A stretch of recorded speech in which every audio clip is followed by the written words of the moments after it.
Hi, this is Roger Moore, and you're listening to James Bond Radio. Hello, and welcome to James Bond Radio, the JBR Book Club, The Spy Who Loved Me movie novelization by Christopher Wood, Part 2. My name is Tom Sears, and I'm joined by my intrepid fellow Bondian book lover, Mr. Dan Gale. How you doing, Dan? Hello, Tom. I'm very good. Thank you very much. Very good. Excellent work. Now, I must admit, I have very, very much enjoyed the process of our last episode, where obviously two of us got our audiobook voices on and we had a bash at, reading a bit of bondage.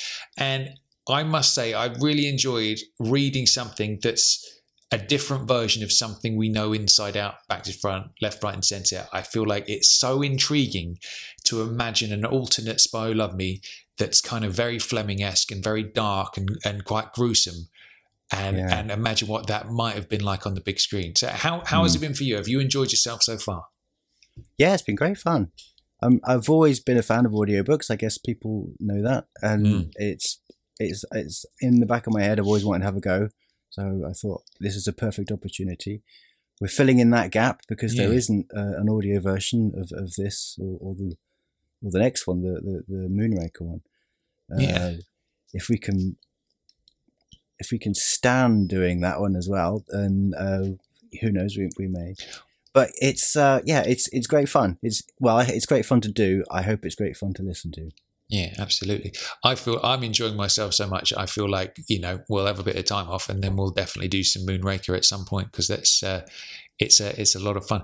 So I think one of the things we must sort of point out is that things are going to get a little bit more sort of gruesome today, right? And when I say gruesome, I mean things are going to get a little bit more sort of violent. They're going to get a little bit more sort of slapping ladies around in a somewhat not even somewhat non-politically correct way, just downright slapping the ladies around, which is quite interesting. And is there a way to slap ladies that isn't politically correct in some way? Just very gently, very gently. No, of course there isn't. We've actually got a complete scene today that isn't in the film at all, which is if you're a gentleman listening to this, and let's face it, most of you are out there, it's gonna make your eyes water a little bit, I would imagine. So lots of fun to be had. Now, before we get cracking on the story, then Dan, you've been somewhere very Bondian this last week, haven't you? Where have you been? I have, for work, I went to Switzerland. I went to a place called St. Moritz. I didn't know there was ice there this time of year. Exactly. Well, there was a hell of a lot of it, and there was a lot of snow, and that's why we went there. So I was working for someone who was making videos for a fashion company that used that as a location. Very nice. So skiwear and things like that. Now, did you get to go up a Skillthorne style mountain and ski down in your blue jumpsuit? I didn't get to ski. I can't anyway. So that was the first stepping stone. But also, there was just no time for that sort of frivolity. That's a shame. No, we were there for work. What about a cable car? Did you get to go up and down a cable car? Oh, yes. Ah, nice. Many cable cars, yes. I clung to the underside of one of them at one point. I slid down the cable with my teeth. Very nice. On another occasion. They are huge. These cable cars are the size of like a living room. Whoa. They're massive. Yeah. And you don't realise you're actually in one as it's going up. It just feels like you're in like a waiting room. Whoa, that's crazy. And the doors open and then suddenly you're at the top of the mountain. Yeah. Whoa. It is amazing. It is really, really nice. It's the poster I've got behind me. There's a story behind that poster. Oh, look at that! That's just so. Hold on a minute, because last week was that custom from Russia with Love one, or I should say last time that you had, and now it's a totally different poster. Is this going to be a theme? Is the background image going to rotate out for each episode, or is this going to stay put now?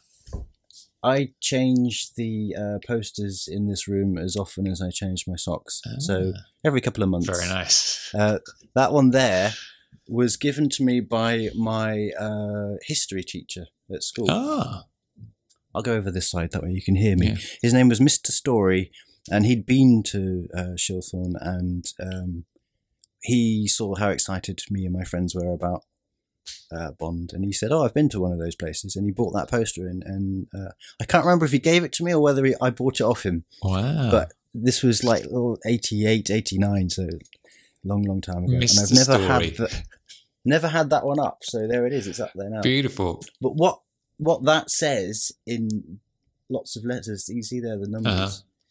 Shilthorne is 10,000 feet. The place that we were at was 11,500 feet. I didn't realise that until I put that poster up, that I was actually very nice. Higher up. Higher than Bond. The air is very thin. Very, very thin. You get very dizzy very quickly. That's why I've got a cold. I've mate.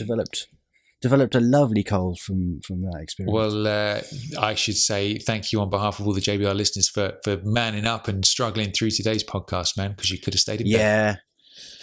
Well, Q Branch gave me one of these. You unscrew it and you stick it up your nose. Ah, that's where you stick it. All right, very nice.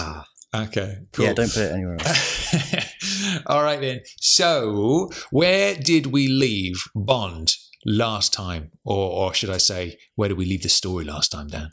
I seem to remember there being a horrible scene in involving a shark. That's right. There was he'd skied off a mountain and survived. He'd had a meeting with M, who told him that someone was trying to sell a submarine tracking system. That's it. That he had to go and investigate. We had basically, the way we last left the story was a rather nasty scene with the shark attacking the lovely assistant.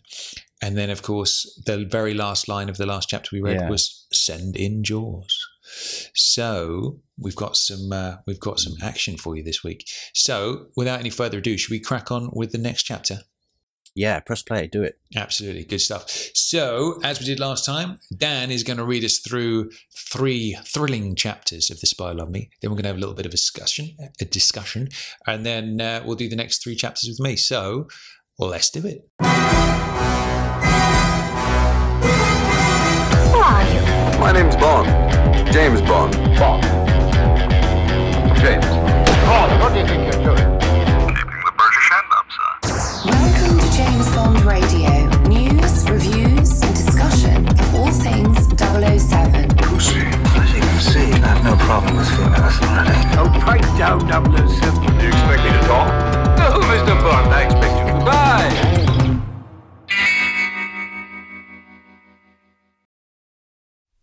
Chapter 7. On the Scent.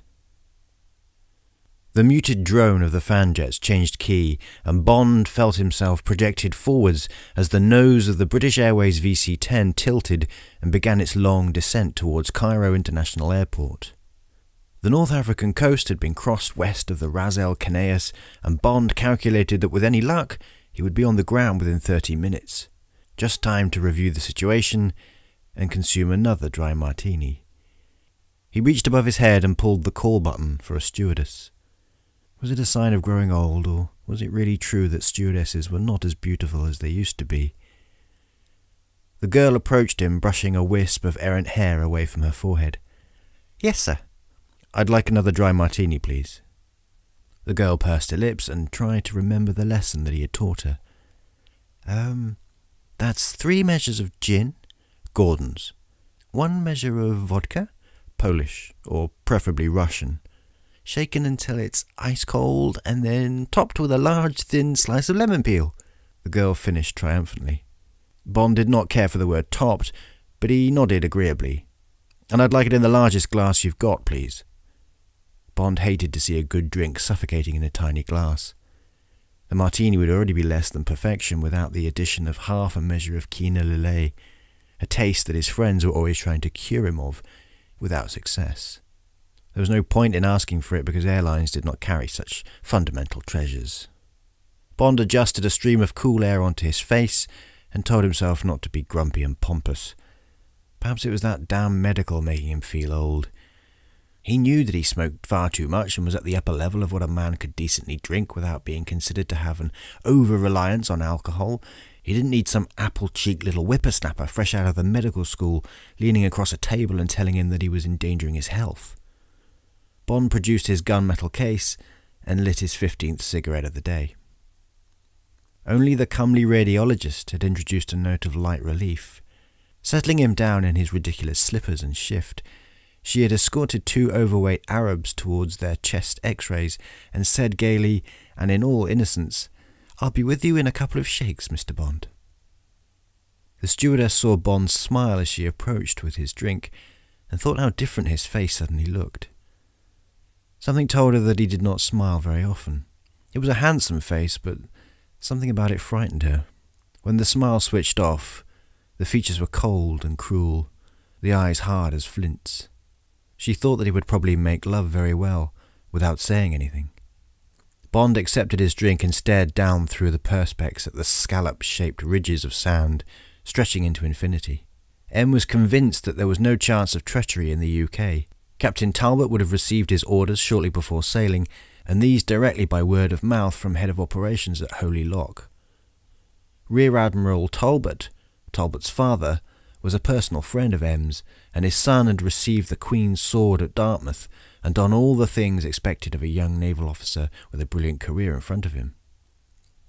Still, although Bond respected M's judgment and would willingly have died for it, he remembered that Burgess and Maclean had also had impeccable antecedents. The possibility of a hoax also existed. If somebody knew of the disappearance of Ranger, they might seek to capitalize on it by pretending that they could supply the answer to the riddle in exchange for a large sum of money. This kind of thing happened whenever there was a kidnapping case with a huge ransom demand. But who would know about the disappearance of Ranger apart from those responsible for it? No details had been given to the press. The whole business had been given a TS rating. Bond sucked the smoke from his cigarette deep into his lungs and luxuriated in its long expulsion over the empty first-class seat in front of him. Why was a blueprint of the tracking system being offered for sale, and not the system itself? One answer seemed more obvious than another. Whoever was wishing to sell did not own the property he was selling. Somebody connected with an invention that could totally undermine Western defense policy had stolen the blueprint and defected. So who was the owner of the tracking system? Again, Bond thought he knew the answer. The Russians and their nucleus of German atomic scientists, spirited away from beneath the noses of the Allies in 1945, had been working on something like this for years. Well, now it looked as if they had cracked it, and been cracked in turn. The ghost of a smile haunted Bond's lips. Whoever had defected must have known what he was biting off. Smersh would be like humming little killer wasps.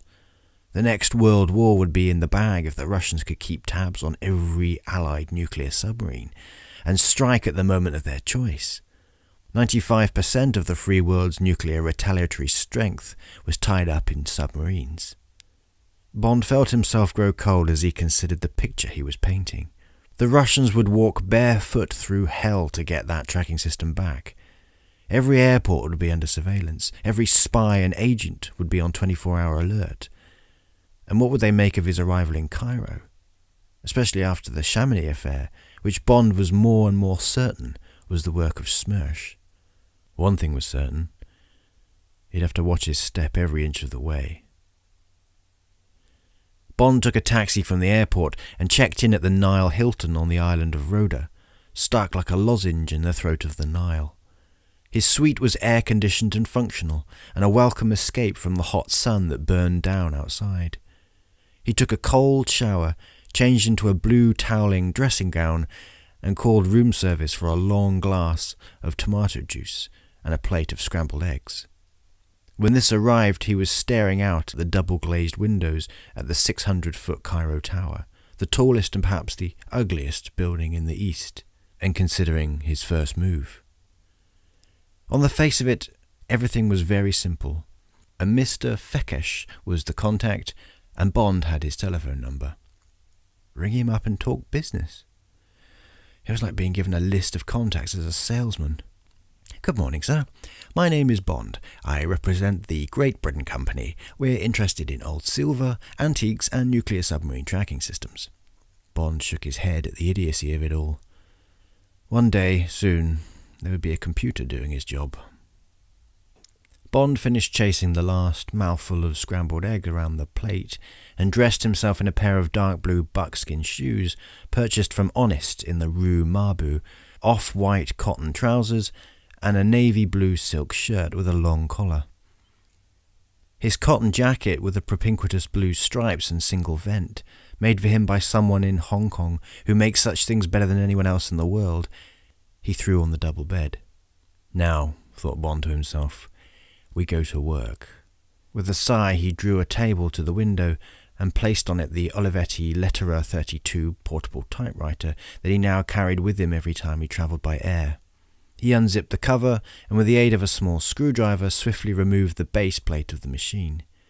Skillfully tucked away beneath the ribbon spools and aligned with the direction-changing arms were the dismembered skeleton grip and breech mechanisms of Bond's Volta PPK 7.65. Airline model, as Q-Branch called it. Bond unclipped the parts and put them to one side on a clean white handkerchief. Next to be removed was the cylinder.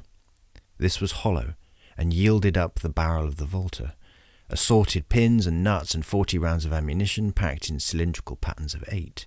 When these had been removed and placed on the handkerchief, Bond replaced the cylinder and unscrewed the nuts that held the ribbon spools in position. These were revealed as being round metal boxes camouflaged with typewriter ribbon. Each of them contained a further 15 rounds of ammunition. With his doctored Olivetti, Bond could bypass any airport check in the world. The machine worked when the keys were depressed, and the arrangement of the Volta's constituents had been done in such a way that only the most skillful and unblasé eye would be able to detect an unfamiliar outline when the machine's working parts were exposed by an X-ray machine. Bond deftly reassembled the Olivetti and typed, "The quick brown dog jumped over the lazy dog," to make sure that it was in perfect working order. Next, he picked up the screwdriver, looked at his watch, and went to work on the gun. Precisely 4 minutes, 48 seconds later, he slipped the chamber of the assembled weapon and sat back to look at his Rolex Oyster Perpetual and expel a sigh of pleasure. It was the first time that he had beaten 5 minutes for the job. Bond cleaned the oil from the gun and the now soiled handkerchief and walked into the bathroom to wash his hands. He wrapped the handkerchief in 2 Kleenex tissues and dropped it into the waste bin. This was the moment he loved, the moment when the adrenaline started to pump, the beginning of an assignment. To Bond, it was more exciting than the beginning of a love affair. He sat down on the edge of the bed and picked up the telephone, feeling that the palms of his hands were already beginning to sweat. A girl's voice answered in Arabic and then switched to near-faultless English. Bond gave the number that he had memorized and sat back drumming his fingers on the bedside table. There was a silence, and then all he could hear was the number ringing. And ringing. "I'm sorry," it was the operator's voice telling him that there was no answer. Bond was about to say he would ring again later, when there was a click of a receiver being picked up. This was followed by another click, which experience told Bond meant the call was being recorded. "Hello?" It was a woman's voice. Bond took a deep breath and started to speak. "Good afternoon. My name's James Bond. I believe you were expecting me to ring about a business matter." There was silence at the other end of the line. "Hello?" Perhaps she did not understand English. "You'll come at 6 o'clock. Apartment 14, Semiramis Palace." The voice sounded worried, like a child repeating a message over the telephone when its parents had gone out for the evening. "Do you know Cairo well? It is near the citadel." "Not terribly well, but I'll find it. Do you—" The continuous whine told him that the telephone had been put down. "Were you cut off, sir?" Bond wondered if the girl had been listening to the call. Probably. The Egyptian intelligence service would have an agent on the switchboard of every hotel in Cairo. "No, it's all right, thank you." He replaced the receiver slowly and picked up his jacket. The slight padding in his shoulder was in fact a substitute for a holster, which he now considered it unwise to carry when exposed to the attentions of hijack-happy security guards. The padding could be easily removed and re-zipped under the armpit or inside the waistband of the trousers to form a serviceable holster for the Volta. Some speed of draw was inevitably lost. Bond had been capable of hitting a man at 20 feet in 3/5 of a second with a conventional holster draw. With the reinforced nylon, he had never broken the magic second. Still, it was better than being held up at an airport for hours while his credentials were checked out and he was eventually released with grudging apologies. Or at some airports, where he might be driven away to a small room with no windows and padded walls to suffocate the screams. Bond unzipped the padding, turned it inside out, and zipped it against the armpit. He put on the jacket, inserted the Volta, and checked his appearance in the looking glass above the writing desk. Only a professional would notice the faint bulge. Still, he was up against professionals. With this thought in mind, he tapped a small amount of talcum powder onto the palm of his hand and applied it circumspectly to the locks of his travel-weary Vuitton suitcase and attaché case. He then wedged one of his hairs into the door of the cupboard which contained his clothes, and returning the talcum powder to the bathroom, lifted the cover of the lavatory cistern and made a small scratch at water level on the copper ballcock, which he was pleased to see had been manufactured by Alcock and Hardesty, Bilston, Staffordshire, England. Bond knew that the tension of breaking into a man's room could reveal itself in the simplest way. Satisfied that if anyone searched his suite he would know about it, Bond descended to the foyer and walked into the heat that even at 5 o'clock was striking down like a hammer. He ignored the 3 taxis waiting outside the hotel and turned right and then left over the El Gamas Bridge. 100 suffocating yards down the Shariel Corniche, he found a taxi, a battered Buick that looked as if it was being driven to the scrapyard. He told the driver that he wanted to go to the Citadel and settled back uncomfortably against the imitation leather, scuffed down to its sun-bleached cross-weave. As far as he knew, he had not been followed. The driver spoke fractured English, like a Central European in an American situation comedy, and on the way Bond inquired about the imaginary address of a number of non-existent friends in Cairo. Into this list he slipped the Semiramis Palace. The driver's face lit up in recognition. Yes, it was very near. That tall block of flats, silhouetted against the dome of the Sultan Hassan Mosque. Bond pinpointed the building in his mind and looked ahead admiringly to the vast complex of mosques, palaces, and fortifications built just below the crest of the Mokattam Hills.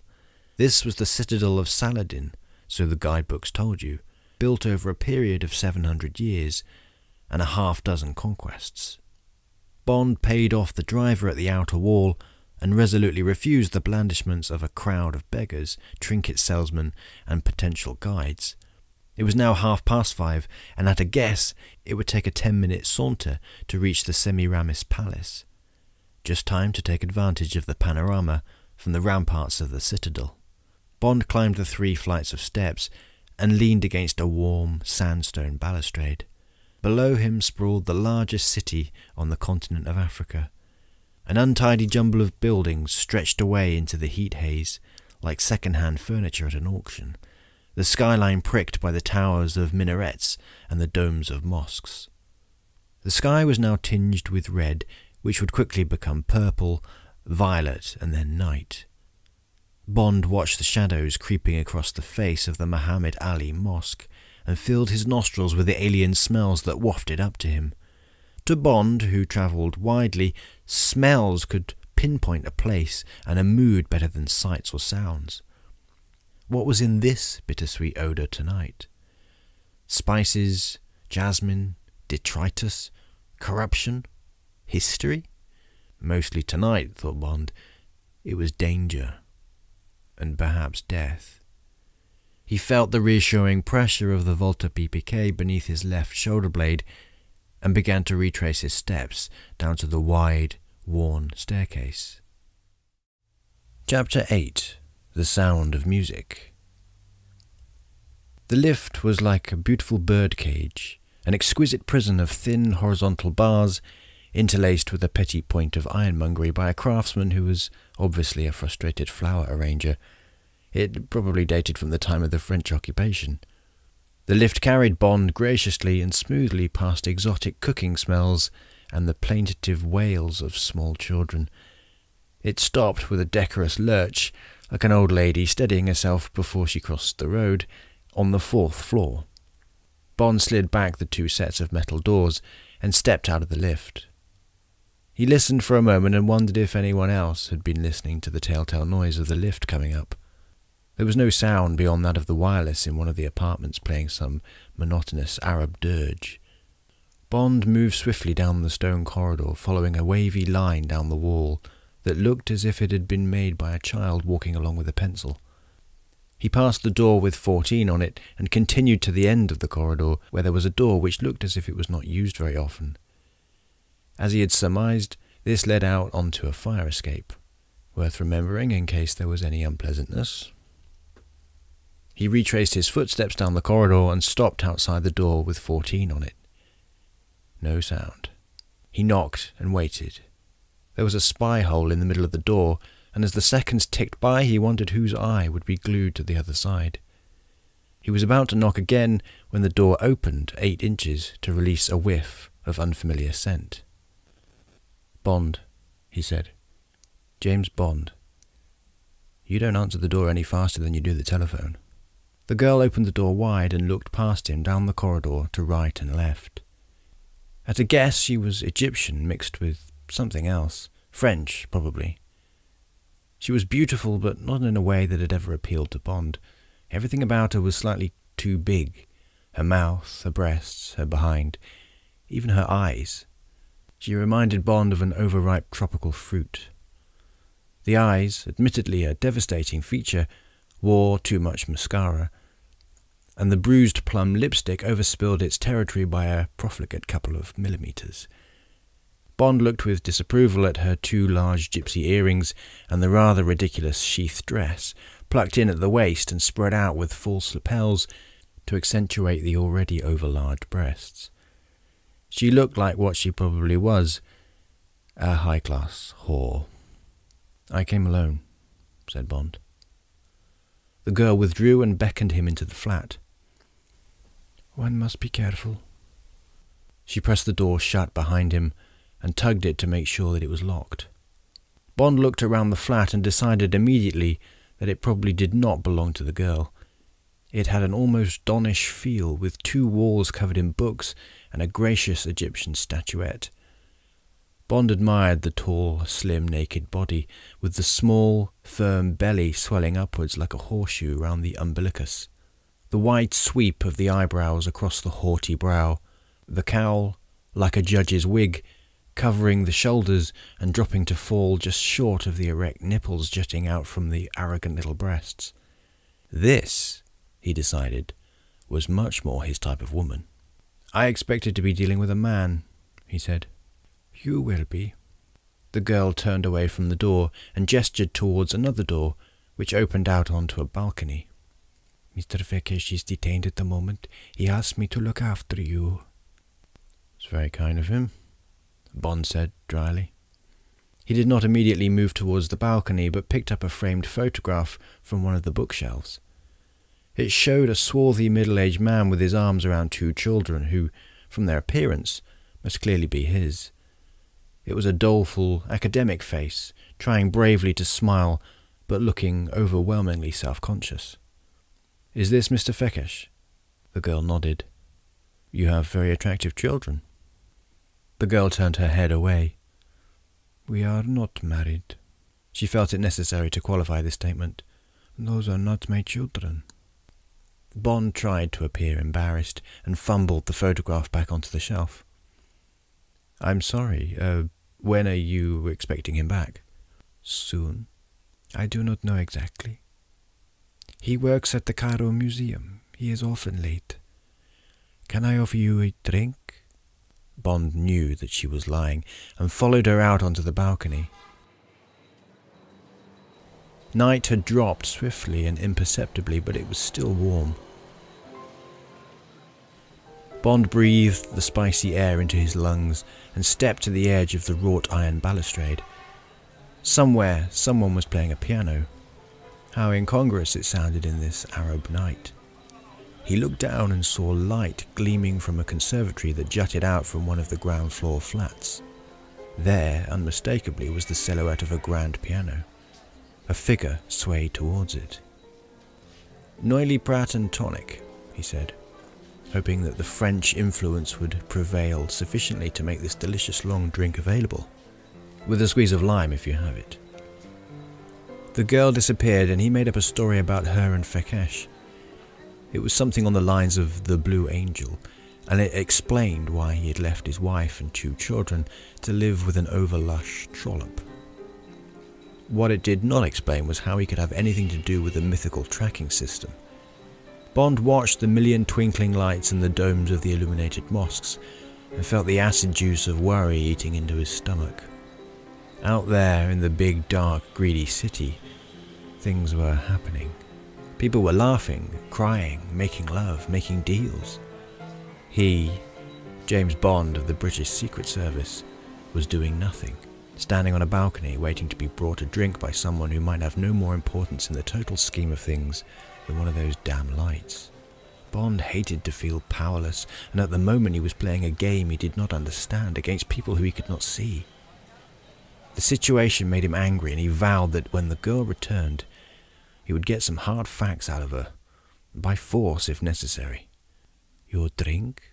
Was it his imagination, or did that scent hang a little heavier in the air? Was the décolleté a trifle more obvious? "Thank you. My name is Felicia." The girl was calmer now, and Bond noticed that the glass in her hand was half empty. "I believe you said yours was James?" "I did. Twice. Once on the telephone and again at your front door." Bond's voice had a hard, cutting edge to it. "Look, Felicia, I hope you won't think me rude, but I've come a long way and I'd be very angry if I found I was on a wild goose chase. What do you know about the tracking system?" At the words tracking system, the girl reacted as if touched on a nerve. Her lips parted momentarily to show the white of her teeth. "I know nothing. You must talk to Aziz, to Fekkesh.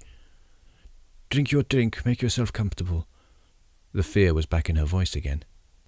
"I am expecting him to ring soon." "From the Cairo Museum?" The girl hesitated. "Maybe." There were too many maybes. There was a soft pressure on his arm. The girl was holding the sleeve of his jacket between finger and thumb. Her thigh moved forward purposefully and caressed the inside of his leg. "I was asked to entertain you, and I would like to do it." Her lips brushed against his cheek. "I am very good." "Yes," thought Bond. "I bet you are. Good as gold. Enough gold to buy a tracking system capable of hunting down nuclear submarines. How much would that be worth? £1 million? 100 million? A penumbra of light appeared around the balcony above, and there was a sudden explosion of Arabic. Felicia took Bond by the hand and drew him after her through a curtain of hanging wooden beads. They were in a bedroom, although the low dais surmounted by a thin mattress and innumerable cushions owed little to Western conceptions of a bed. If the room was connected to the electric light supply, the girl made no attempt to prove it. Her arms slid around Bond's neck like serpents, and her mouth trembled like that of a volcano about to erupt. If a kiss is pressure applied by one volatile surface upon another, then Bond was kissed everywhere and with everything. The hot, soft lips circulated, the breasts rotated, and the belly churned. Felicia was right. She was good at it. Bond drank of the nectar and then dashed the vessel from his lips. With a quick jerk of his arms, he broke the grip and threw her down on the cushions. Felicia stared up at him, her right hand slowly moving to her bruised left shoulder. Her eyes asked the question shortly before her mouth did. "Why?"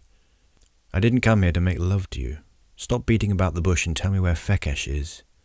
Felicia's skirt had risen to the level of her thighs, and Bond could see why Fekkesh decided that life had more to offer than the 4,000 years of history encompassed by the Cairo Museum. He yanked her roughly to her feet and shook her until her dress dropped off her shoulders. "Don't think I wouldn't hurt you. Don't..." In retrospect, it had seemed strange. Bond could remember looking at the gun for seconds. He had seen the slight movement of the wooden blocks as it was thrust between them, heard the death rattle of their clicking, established the make of the gun, a Japanese M14, seen the finger tightening round the trigger, and the whole hand contracting to ensure that the shot was not jerked away at the last instant. In reality, the whole image could have only been before his eyes for a fraction of a second. Then the girl was propelled into his arms as if by the point of a javelin. The hideous thump that ran through his own body as if his arms were shock absorbers. Then the dead weight collapse. The rattle at the back of the throat. The warm blood pumping through his fingers. Bond threw himself sideways, still using the girl as an unintended shield. 2 more shots thudded into the wall beside his head, and he rolled over twice and tore out the Volta.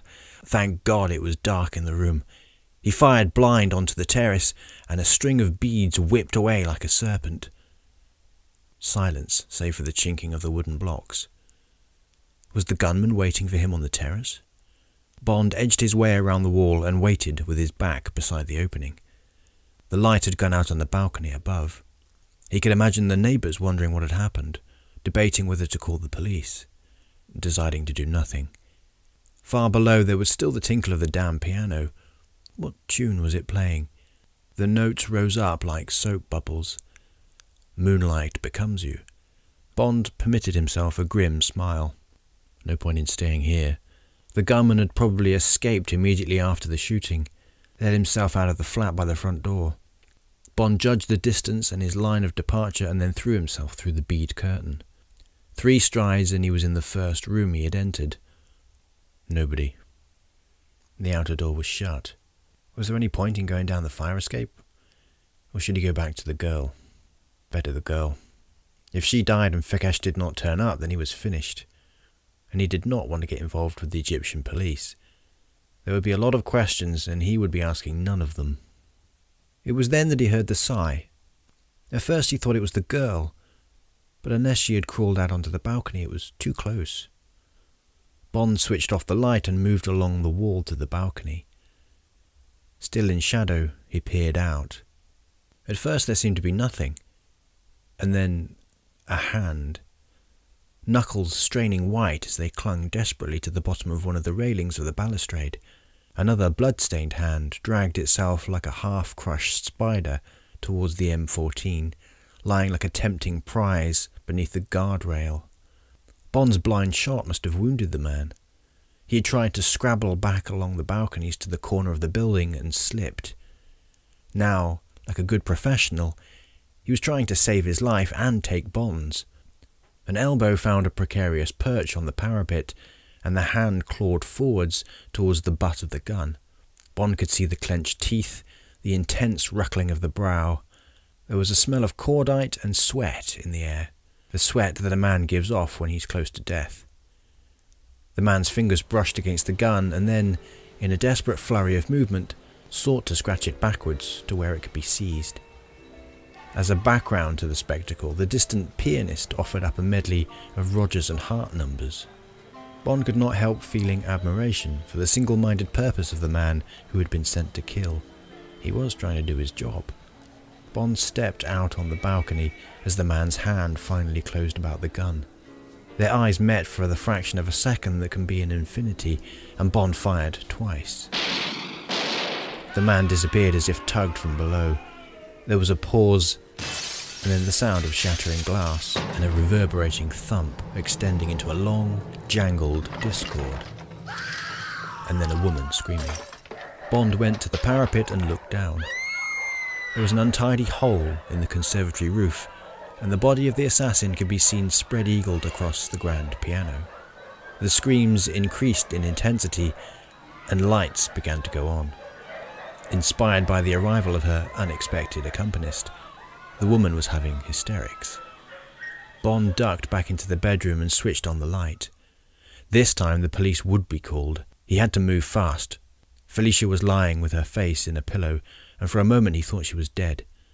Her face was grey and her whole body seemed to have shrunk. It was as if the bullet had punctured her spectacular buoyancy. Now she looked like another person. Vulnerable, defeated. Maybe I was wrong about you, thought Bond. Maybe you do love Fekkesh. Maybe that's why you got involved. And you found yourself getting out of your depth. One thing is for certain. The The water is closing over your head. Bond held the girl's shoulder and pressed his mouth to her ear. His voice was low and urgent. Felicia, where is Fekkesh? No answer. But the mouth trembled.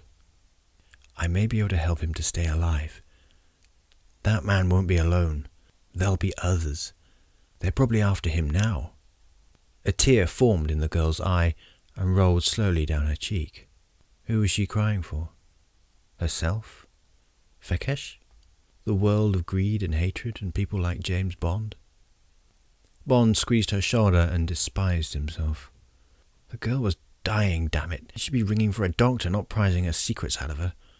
Tell me, I can save him. The girl's mouth opened and closed like that of a dying fish. He is meeting someone at the pyramids.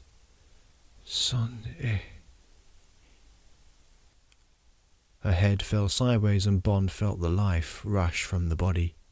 He laid her back against the cushions and rose swiftly to wash the blood from his hands.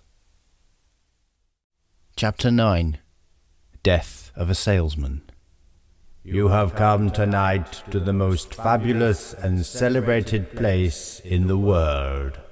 The male voice was cold and almost condescending. With the assistance of 14 loudspeakers, it began to swell dramatically. Here on the plateau of Gizeh stands forever the mightiest of human achievements. No traveller, emperor, merchant or poet has trodden on these sands and not gasped in awe. Like a gas jet being turned up, light slowly flooded from the eastern face of the Pyramid of Cheops. There was an obedient and reverential murmur from the serried rows of tourists as their heads tilted back and the eyes rose 455 feet into the night sky. All the tourists except one. Major Anya Amasova, sitting at the end of the fifth row with an empty seat beside her, took advantage of the sudden burst of light to check that the two men assigned to her by General Nikitin were in position. They were, standing, it seemed to her, self-consciously, at either diagonal of the audience. They were both looking up at the enormous, overpowering structure, taking advantage of the unexpected history lesson. Instantly they were snatched from view as the lighting changed, throwing the pyramids into silhouette. The curtain of night is about to rise and disclose the stage on which the drama of a civilization took place. Anya looked at her watch. Fekkesh was late. To the left, the Sphinx slowly appeared as if illuminated by the first rays of dawn. There was an admiring gasp from the audience, in which Anya found herself joining. It was impossible not to be moved by these surroundings. Disconcertingly so. She should not have agreed to this meeting place. With each new dawn I see the sun god rise on the banks of the Nile. His first ray is for my face, which is turned towards him. Bond stood in the shadows, listening to the neutered voice of the Sphinx and wondering if the pharaoh Chepren had really talked like that. Still, the sculptors and the metteurs en scene of this Sonnet Lumière must know best. There was certainly something sexually ambiguous about the Sphinx. When light permitted, Bond sorted through the rows of tourists looking for Fekkesh. Only the beautiful, erect girl in the fifth row did not seem to belong to a tour party. Poor devils, he thought. Cairo, Giza, Memphis, Elamana, Abydos, Luxor, Karnak, Aswan. 5,000 years of history in 3 weeks, 2 donkey rides and a bout of gastroenteritis. And for 5,000 years I have seen all the suns men can remember come up into the sky. The girl in the fifth row was worth concentrating on. It was impossible to see her clearly, but there was a quality of luminosity about her that drew her forward from the lumpy women with clumsy cardigans draped around their sunburnt shoulders. But maybe this was not the best time to be a girl watcher. Similarly placed to himself were two men wearing lightweight suits that looked as if they had been made out of cardboard boxes. They appeared uncomfortably out of place, like Toby mugs amongst Dresden shepherdesses. They looked like the kind of failed Bulgarian weightlifters that Redland recruited to eliminate enemies of the state. Maybe they were friends of the man on the concert ground who would never find anyone to play a duet with him. Bond was concentrating on the two men when he saw something that made him draw back into the shadows. As a patch of light hit the pyramid of Sheperen, a small man with hunched shoulders appeared on the other side of the audience from Bond. His head started nodding as he counted the rows of seats. Bond could not be certain, but he thought he recognized the face he had seen in the photograph at the flat. And then the lights went out. Anya recognized Fekkesh immediately and breathed a sigh of relief. He was standing within 10 feet of her, looking nervous and insecure, as he always did. She wondered if he remembered where she had said she would be. Yes. His eyes were travelling to the right-hand corner of the audience and methodically counting back. 1, 2, 3, 4, 5. His smile was more one of relief than welcome.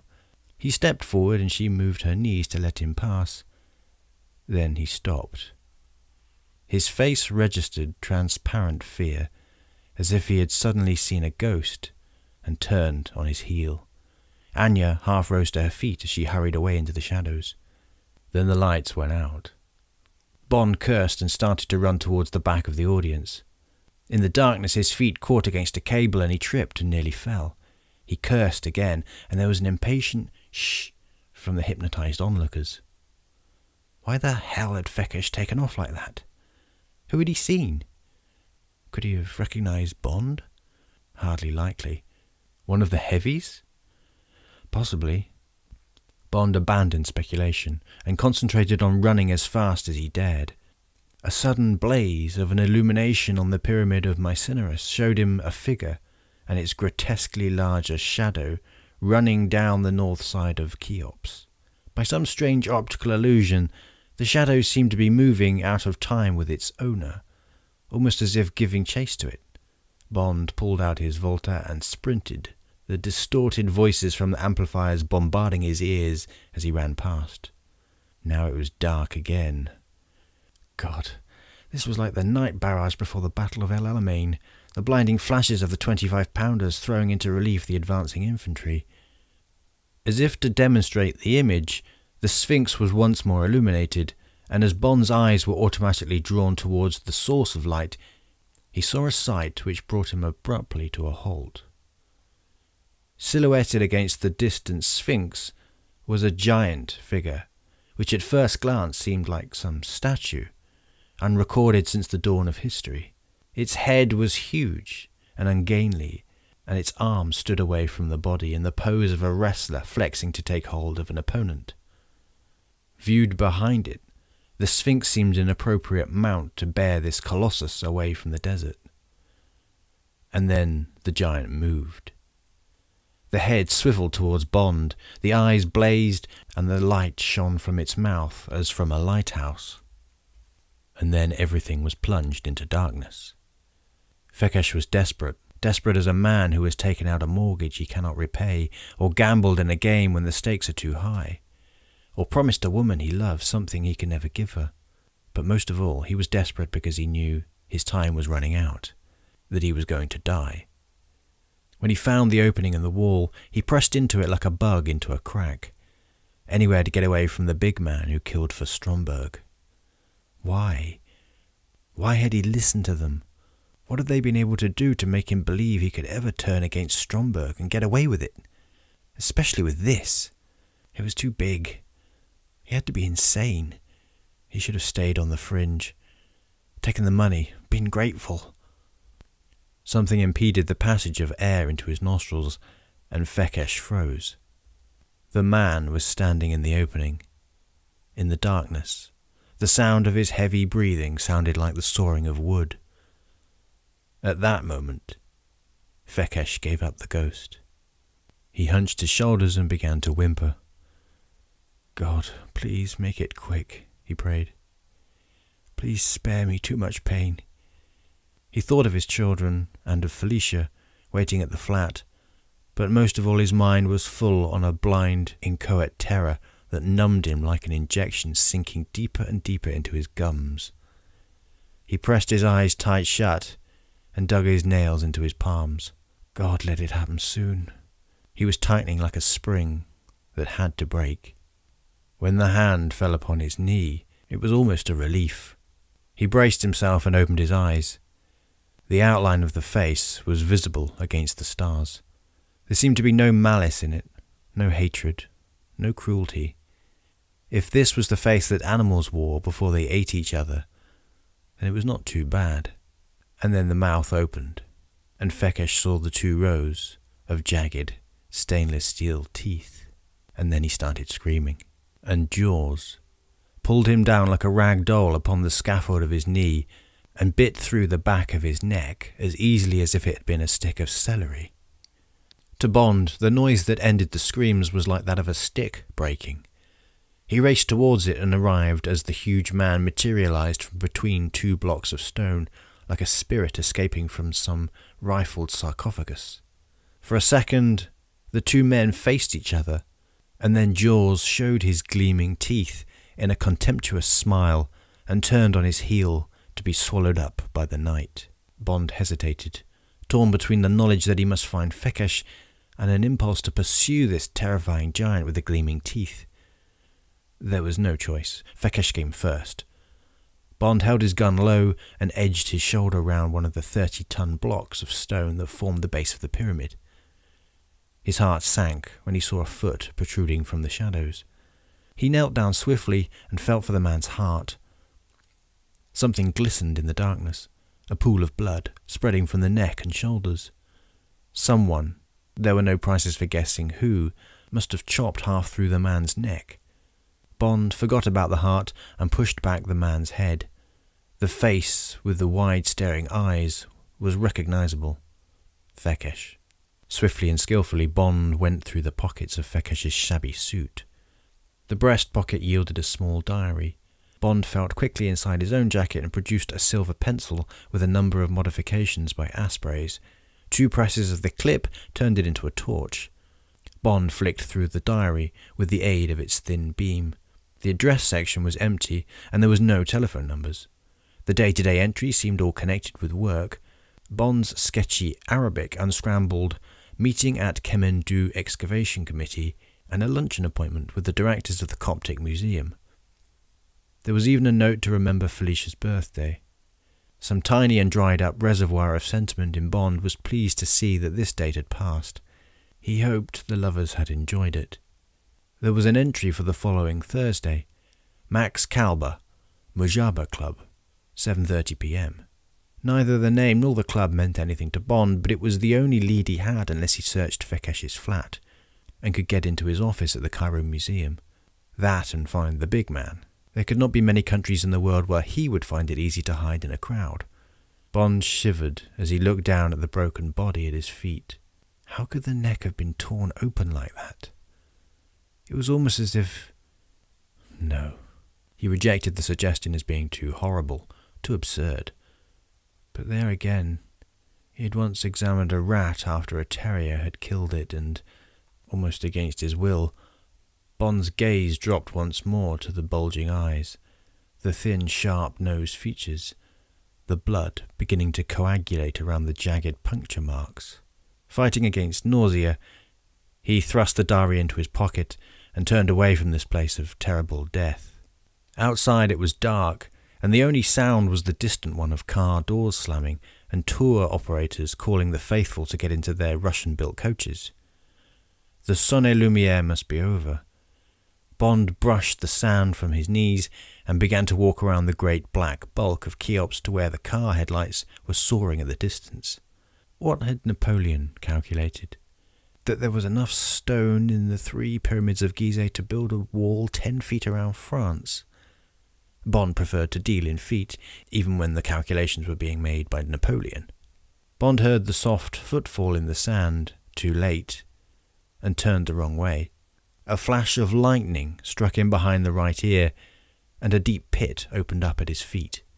He tumbled slowly into it, and looking back as he rolled over and over, he could see the triangular face of Cheops was rising, not 455 feet into the sky, but forever, until it blotted out the heavens like a great black cliff. So I tell you what, man, what I notice about that is this is, I mean, we said this several times last time, but this is definitely Fleming's Bond, isn't it? I mean, there's that crazy mixture, isn't there, where in your mind, or at least for me anyway, you read The Spy Love Me and there's a part of you that just can't get the images from the film out of your mind. You can't sort of hear Bond speak without a little bit of a glint of Sir Roger in there. But then there are things that Bond does in this version that are just like, oh man, Roger would never do that in a million years, you know? And I tell you what, there was one thing I really liked in this kind of opening chapter, is obviously it's basically just Bond traveling, isn't it? He's on the plane and then, you know, he's sort of settling into Cairo and just kind of scoping the place out. There's lots of inner monologue, isn't there? And there was a little segment that I took note of because I thought that just feels like Fleming's Bond. So I'm just going to read it out for you quickly. It says, the martini would already be less than perfection without the addition of half a measure of quinoa lillet, a taste that his friends were always trying to cure him of without success. There was no point in asking for it because airlines did not carry such fundamental treasures. Bond adjusted a stream of cool air onto his face and told himself not to be grumpy and pompous. Perhaps it was that damn medical making him feel old. He knew that he smoked far too much and was at the upper level of what a man could decently drink without being considered to have an over-reliance on alcohol. He did not need some apple-cheeked little whippersnapper fresh out of medical school leaning across the table and telling him that he was endangering his health. Bond produced his gunmetal case and lit his 15th cigarette of the day. Now, if that's not Fleming's Bond, who is it? Yeah, it's great, isn't it? Well, it's listening to that, it made me realise if you've never seen the film and you pick that up and you'd only known the books, you wouldn't know any different. Yeah. But if you had seen the film, you get the extra surprise of recognising it, but thinking, hang on, this is different. This isn't just the film being described. This is completely different. Yeah. It's a very, very different take on it. And yeah, it works extremely well. And wouldn't it be lovely if someone else did that to all the other films? Wouldn't it? I was going to say the same thing, man. I feel like there's a whole, like Flemingizing, if that's a word, every film there's ever been. I feel like that would be such a cool thing to do. They've already done the two most difficult ones. I mean, yeah, it is true. You could argue that The Spy Who Loved Me and Moonraker are very un-Fleming in that they are quite silly in places. They've kept the story and sort of removed all the silliness and Flemingized it, as you said. Yeah, it'd be amazing to hear a License to Kill version of that or something like that. It would be. Yeah. I tell you what, that reminds me of that little sequence when he's on the plane with this air stewardess and stuff. It reminds me of that sequence in Quantum of Solace where he's getting drunk on the plane and he's in this sort of like first class bar area of the plane and he's had one too many Vespers. But yeah, cool. So how was this? How was this chapter for you, man? How does it make you feel? Yes, this is. Well, you said earlier that there was a chapter that we get to later, which isn't in the film. I mean, really, this isn't in the film either, is it? It's kind of the film. He's just suddenly there in Cairo, or he's suddenly on a camel. Whereas the last time we saw him, he was in a submarine dock in Scotland. So it's the author has dived into a little section of the film, which would be a perfect opportunity to pad it out and give some backstory and turn it into something other than just writing down, and then he did this, and then he did that. Gives you plenty of opportunity to go into his mind and have a good old rummage around. Well, that's what I was going to say, actually. It's one of this chapter is actually one of my favourites in the sense that when Bond is just on his way somewhere, And like I say, it's just a lot of inner monologue and a lot of thoughts. And it's kind of like, it's in those moments you really get to know Bond as a character, rather than, like you say, just, okay, Bond jumps in his car and drives down the street and gives chase or whatever. It's kind of like you get a lot of his thoughts about things. And that's kind of like, I think that's the thing as a writer. If you're going to write Bond, you have to get that right above all else, is just like how that dude thinks. And some of the other things I really like as well is you get a lot of that sort of like old school Cold War styly intrigue, like the whole thing where he sort of disassembles his Walther PPK that he's hidden inside the typewriter to get it through customs, and then he's reassembling it and all that kind of stuff. And there's that whole routine, like in Dr. No, where he's putting the talcum powder down. And so, he's doing that whole setting his room so he knows if it's been searched. All of that stuff, man. It just takes you right there. And that chapter, I must admit, put a big smile on my face. And it just sort of, just Bond doing sort of quite understated stuff like that, I think is always quite intriguing. Inner thoughts, doing all that spycraft stuff without it being bombastic action left, right and centre, I think is really cool. I've not read enough of the continuation novels after these. This was pretty much where I stopped. I don't know why. I've just never got around to reading any of the others after that until Sebastian Faulks and the sort of the most recent 3 or 4. So everything from John Gardner, everything from Raymond Benson, I've never read. But I did read License to Kill when it came out. Stupidly, I rushed through it days before I actually saw the film, kind of spoiling everything for myself. I had to absorb everything. So because that one is kind of almost schizophrenically stealing stuff from Live and Let Die anyway, it's pretending that the stuff that's happening in that book has happened to Bond twice and has happened to Felix twice. He's had his leg torn off by a shark twice, and they've left the same note for him twice, which in the film world has only happened the once, but in the books it's happened twice. So I don't know whether or not that's a good example of what John Gardner actually wrote. So I'd like to know, if you've read more than I have, is John Gardner, is Raymond Benson, are they as good at sort of mimicking Fleming as Christopher Wood is?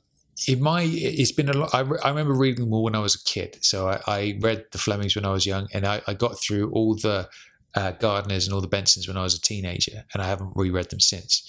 But they are, from my memory, they are very, very different. And I like John Gardner very much feels like an 80s sort of Roger Moore Bond film. He's sort of, I can't help but picture Roger Moore when I read Gardner's Bond. Benson, I remember when we interviewed him way back in the early days of the podcast, and basically the idea was it was kind of like it would have been the equivalent of Brosnan's Bond at the time in book form. So I don't think either of them were really trying to sort of like ape Fleming style in any way. They were just kind of doing their own thing, sort of more closely matched to the style of the movies at the time, if I remember correctly. I don't know if they were all like that because it's been so many years since I read them, but yeah, that will be an interesting thing to go back. I will reread them one of these days. It's just it's a big time investment, isn't it, to get through so many books. That's why audiobooks are a good thing. But I say that I've got them and I haven't heard them, so I should probably get around to listening to them at some point. There's a couple of sequences in this where if you didn't know that it wasn't Fleming, you would be astonished to figure out that it was someone else. Yeah, because he's nailed it, absolutely nailed it, and that's well done. Whether that was done because he was told to do that, or whether that was just his he just used his initiative and that's what came out. I don't know. He would have been an amazing person to interview, and it's such a shame that he's no longer with us. But I think he would have had a lot to say, and he sounds like he would have been quite a character. Yeah, I feel like it's what if we were commissioned to write a novelization of the latest Bond film. I feel like it's like the dream job in the sense that, say the Bond film was super lighthearted or whatever, like Spy Love Me was, but you were a hardcore Fleming fan and they were like, just, as long as it roughly follows the plot, do what you want with it. And you're like, right, I tell you what I'm going to do. I'm going to write this as if it was the original Fleming story, which it works on 2 counts, because ultimately the original Fleming Spy Love Me is totally off on a tangent, and nobody was allowed to make that into a film. So it's kind of like replacing that story in a sense, with all due respect to Fleming, almost like replacing that story in a sense in the Fleming style. So it's like, okay, Fleming hated the original Spy Love Me, didn't want anything to do with it anymore. So it's like, okay, well, let's just slot this one into its place, and that might be what it would have been had if it was written in Fleming style. But also, it's far more over the top with regard to the hardware and the action and the, you got what Cubby called a piddling rocket in Moonraker, which was enough to wipe out the whole of London. So it wasn't that much of a piddling rocket, but you very rarely got the kind of over the top gadgetry that you get in the movies. So to hear. Essentially, to hear Fleming's voice describing submarines getting swallowed up by oil tankers and people with metal teeth, it shouldn't work because it's too over the top for what Fleming used to write. And it does. It works. Yeah, I think it does work really well. Cool stuff. So that's chapter 7, basically Bond arriving in Cairo, the journey to Cairo. So like we say, a lot of inner monologue. You get to know Bond a lot in that chapter, but not a great deal happens. He just literally arrives in his hotel, retrieves the Walther, reassembles it. I like that thing about how you get it describes how he takes it through customs, and it's all like screened out and stuff in the inner typewriter, so nobody would ever find it and all that kind of stuff. I love hearing about that proper old school like spy tradecraft of the things they do to get around security and all that kind of stuff. Come back from Switzerland last week. My friend had a nasty fall when he was younger. He was my colleague who went with me, and he had some metal put into his elbow to strengthen it, and that sets off the alarm every time he goes through customs. So every time we have to put aside a bit of time for him to get swabbed down. What's the word? Of patted or swabbed. They might swab him as well. As we know, Jaws always sets off the metal detector in airports. So there you go. He's just got his metal elbow. He sounds like half T, half Jaws. Cool.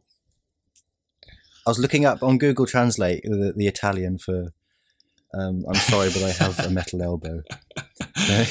Just speed things up when we get through the customs. Cool stuff. Now, the next chapter. Now, what's intriguing about these next kind of couple of chapters is they're kind of like more or less along the lines of what happens in the film. Like the structure of them is kind of more or less the same.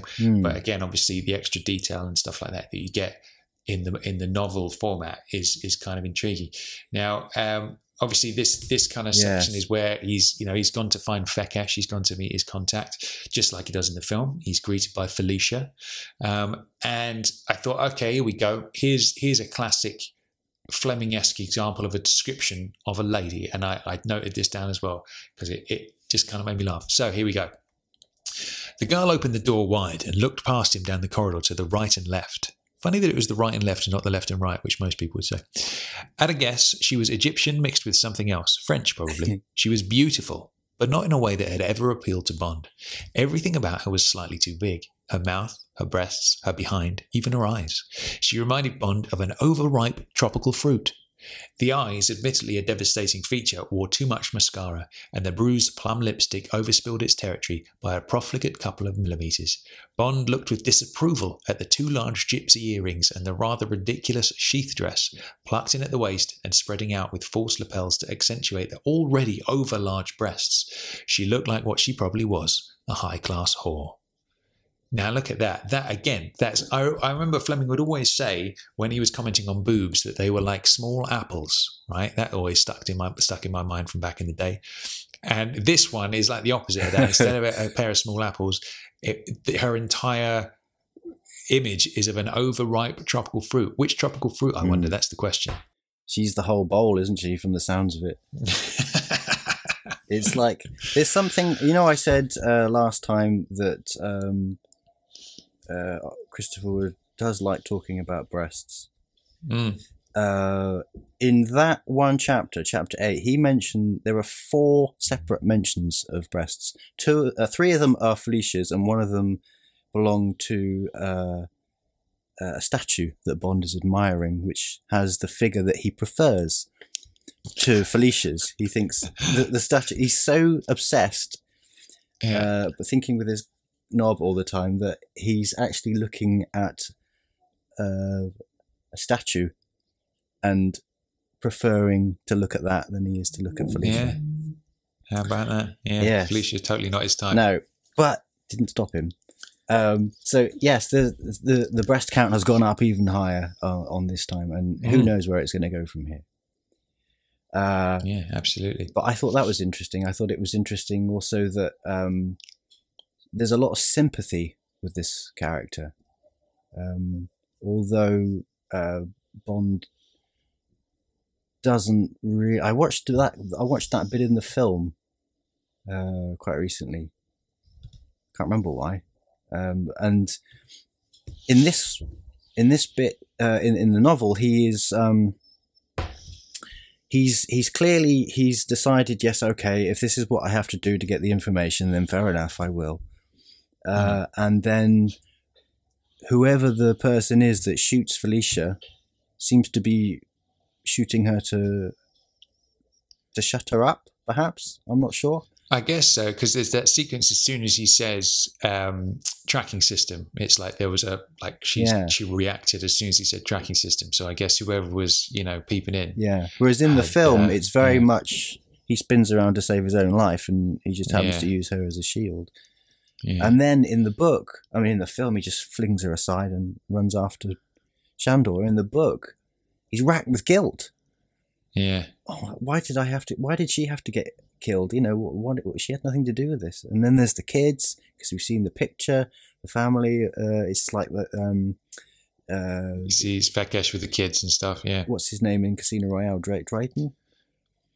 You see, Dryden. Yes, you see his family flash through the picture after he gets shot, just to highlight that it's not just him. There's a whole sort of ripple effect to what's just happened. So poor old Felicia has a nasty time of it, and Bond feels really bad about it. Yeah, which you don't get any of that in the film.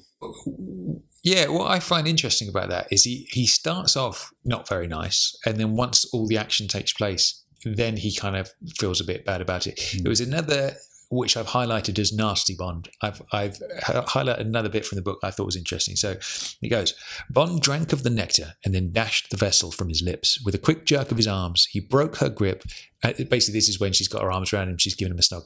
He broke her grip and threw her down on the cushions. Felicia stared up at him, her right hand slowly moving to her bruised left shoulder. Her eyes asked the question shortly before her mouth did. Why? I didn't come here to make love to you. Stop beating around the bush and tell me where Fekkesh is. Felicia's skirt had risen to the level of her thighs, and Bond could see why Fekkesh decided that life had more to offer than the 4,000 years of history encompassed by the Cairo Museum. He likes that a little bit.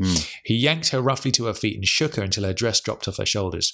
Don't think I wouldn't hurt you. Don't.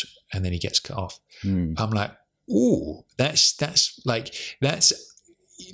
just like, strong arming a woman a little bit to get information. Like, that's sort of actually quite like, easy up, Bond. All right, mate. Do you know what I mean? There's no need for all that. And again, that's proper old school Fleming Bond as well, isn't it? Yeah, it is. I think he seems to be doing that because he goes out onto the balcony and he has a good long think, doesn't he? And he thinks about what's happening and why is he having his time wasted here? Why can't we just get on with it? Because time's ticking away and, nuclear missiles are at stake and we have to just get on with it. And so I think he's just trying to get to the root of the problem. Yeah, the root of the problem. He needs to get to Fekkesh as quickly as possible, and if that means intimidating someone, then he's going to do that. I don't know how much further he would have done, how much further he would have gone. Not too far, I hope. So a couple of interesting things about this. Obviously, the assailant in the film is Shandor, isn't it? It's that he gets knocked off the roof via his tie. There's no tie-related deaths in this chapter, but a similar kind of end for the assailant. You know, Bond basically just shoots him, and off the balcony he goes. Well, isn't that slightly familiar? Doesn't that ring a bell? That character's death. Someone falling off a great height and landing on a piano. Does that not sound slightly familiar to you? I guess it does. Yeah, absolutely. Yeah. Very, very good point. It does happen in to Chang in Moonraker. Yeah, he gets thrown off. Yeah, it doesn't happen in the book. He just lands on a table, I think, and that's the end of it. But I guess that was Christopher Wood thinking, I can't use that idea twice in two different novels. Yeah, that's a good point. I'll use it in one of the films and in the other novel. And yeah. Good point. I thought that was interesting. So it's what I'd say one of the key points, that sort of the most memorable moments, is obviously Shandor hanging onto Bond's tie, and then, you know, where's Fekkesh? Pyramids, and then down he goes. Yeah. Like, that's a quotable Bond moment, isn't it? Yeah. But this time around, so there's none of that, and then obviously Felicia is the one that tells him that Fekkesh is at the pyramids. So that's an interesting little twist. But there we go. It adds more character. So again, for a movie, you need to just get on with it, move on, straight on. You've only got 2 hours. A book you can take months to read if you want to, so you can slow it down and you can add character wherever possible, and it gives you a bit of time to see how Bond feels with regards to Felicia's death and how unnecessary it was, and absolutely, the audience feels sorry for her, and it's intriguing, isn't it? Because, like I say, the structure of that chapter is pretty much the same as the film. Obviously some key differences in there, but like it does the same job as what happens in the film. But then there's so much more to it as well, which is one of the wonderful things about a book like this. Yeah. Now, what must be said, Dan, right? One of the most important things, it actually made me laugh out loud when I was listening to your recordings earlier. Chapter 9, you do an excellent Charles Gray over the loudspeaker in the pyramids. See, I've heard that it's supposed to be Charles Gray, and I don't think it is. There are bits of it where it does sound like it is him, but I don't believe that it actually is. I can't name the actor who actually did it. Well, so you know for a fact that it's not Charles Gray? I'm pretty certain I've always told that it's it was. Not. But hang on, I have a very reliable. That was always a bit of trivia that was knocking around of like what other film was Charles Gray in other than You Only Live Twice and Diamonds. Well, let's have a look. I've got a very reliable book here which lists pretty much everyone, right down to the pigeons in Moonraker. So let's have a look. It mentions Victor Tojansky as astonished onlooker. No, it doesn't mention. I don't know. You're right. It does sound very much like him in certain parts, but I don't believe it is him. Well, we'll find out. We have some super geeks that listen to JBR, so let's throw that out to the JBR family and see what the answer to that is, because I was always under the impression that it was Charles Gray. If it's not, then I'd love to know who it is. Whoever it is sounds very much like him if it isn't him. Yeah. So they've done a good impression. So yeah, cool reading stuff. That bit, I was quite pleasantly, geekily thrilled to find that the dialogue that is in the book is word for word the dialogue that Charles Gray or whoever it is says in the film. So I thought for a second what I could do is just lift that sound out of the film and put that into the reading, and that would add a sort of extra little link. But then I saw that there are extra bits in the novel, and I couldn't just not read them. I couldn't snip them out. It would sound weird if it was suddenly me doing it, so I thought I'd have to do all of it instead. Yeah. But I tried to emulate him. That's why I was watching it. I said I was watching the film again the other day. Yes, because I wanted to listen to how he was saying the lines, and I wanted to sort of emulate that as much as possible. Very nice, cool stuff. Yeah. So again, this is another scene that's more or less what happens in the film. It's kind of, Bond at the Sphinx, and then obviously Anya sitting in the in the audience, and Fekkesh coming along, and Jaws giving chase, and all the rest of it, Jaws biting him. One thing I thought was interesting is he describes Jaws' teeth as jagged, doesn't he? Which they're obviously not in the film. They're quite sort of even, aren't they? Yeah. So I wonder if he envisaged Jaws with like more of the traditional sort of spiky, sharp teeth rather than the sort of like metal gum sort of claw thing that Jaws has in his mouth. I never used to watch James Bond Jr. as a kid because I thought that I wasn't a kid when it came out. I was too old for that, and it didn't interest me at all. But it intrigued me to see that. I think Jaws was in it, and Odd Job were in it, with Dr. No were in it. But Jaws in that has a metal jaw with jagged teeth. He doesn't look like the Richard Keel, who's seemingly only got the his teeth. the whole jaw of him is metal, isn't it? It's like a massive, like the bottom half of his face is just a big clunky metal slab with, he's got with spiky teeth. Big spiky teeth, and that's kind of what it's suggested that he looks like here. We do get to hear Jaws' backstory a little later on, and it does say that his entire jaw was replaced. I'm assuming it's underneath, his face, the skin, and then it's not outside. But that's never really made clear. It does say in this novel, in this chapter, that the light bounces off his mouth. It says his mouth, something like maybe you've got it there. The eyes blazed and the mouth, light shone from the mouth as if from a lighthouse or something like that. There it is. Death of a Salesman, page 149. The head swiveled towards Bond, and the eyes blazed, and the light shone from its mouth as from a lighthouse. There it is. Yeah. So that suggests that there's a lot of metal around, and it's reflecting everything. But they've given him a really cool build-up. You see his shadow, you see his silhouette first, and it looks as if he's a statue, and then it moves. Yeah. And then you see its shadow, and the shadow seems to be moving out of time with the rest of the body, which gives it this kind of strange supernatural sort of feel. Absolutely. So, what's interesting about that is you get the kind of the gruesome side of things, which you would have never got in a film in the 70s, which is obviously Jaws actually bites the dude's neck. Bond says he hears the snapping of a twig just before he sees Jaws. And when he goes into the little room and Fekkesh is lying there, it's like his whole neck is just a bloody gaping mess where Jaws literally bit his neck in half or whatever, which obviously you'd never see that in the film. But more or less the same flow of things. He finds the note, the diary in his pocket saying he's got a meeting with Max Calber at the Mujaba Club. Although he uses a pen, doesn't it? He says he has a Q branch pen. Which is a gadget which is in the book, which isn't in the film, which is quite interesting because it's usually the other way around, isn't it? Normally the film will over-gadgetize itself. It says that he has a pen. Bond quickly felt inside his own jacket and produced a silver pencil with a number of modifications by Asprays. 2 presses of the clip turned it into a torch. Nice. Click, click, click, torch. Yeah. Whereas in the movie, he just gets a cigarette lighter out and uses that. That's true, which is a little bit more, a little less gadgety.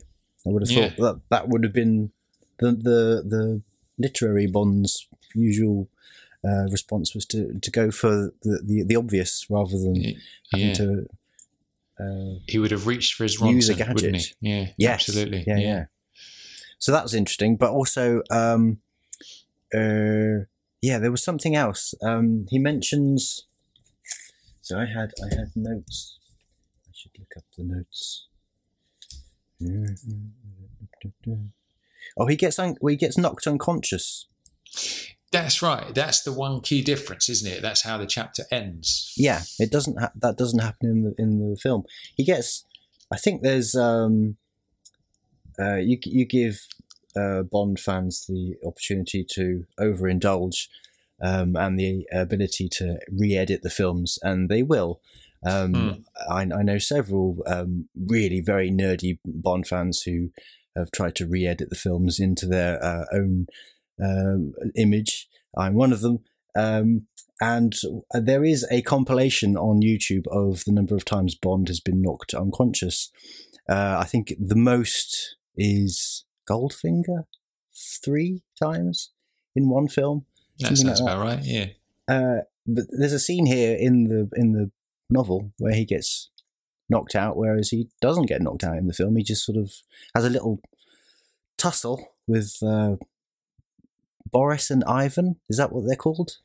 Good question. That sounds about right. Two heavies. Yeah, absolutely. They're called something else in the book, Boris and something else. Yeah, but then he just sort of brushes himself off and walks away.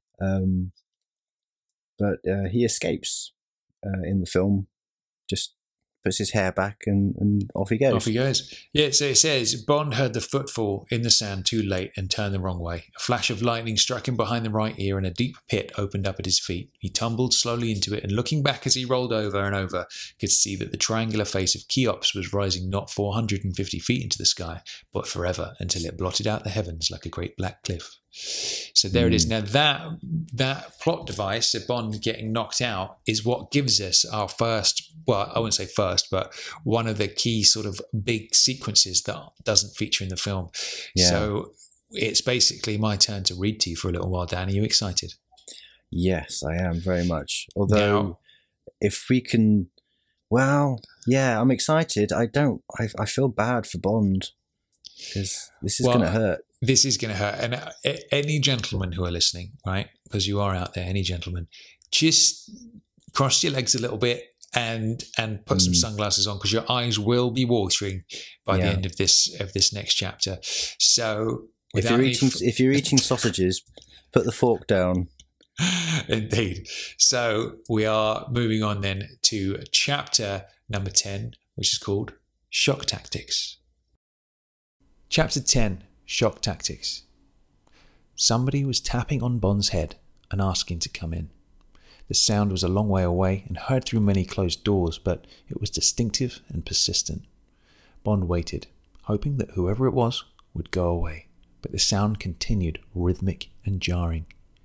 With each tap, a tiny filament of pain ran through Bond's brain. It was no good. He would have to see who was there. Grumbling to himself, he began to force his eyes open.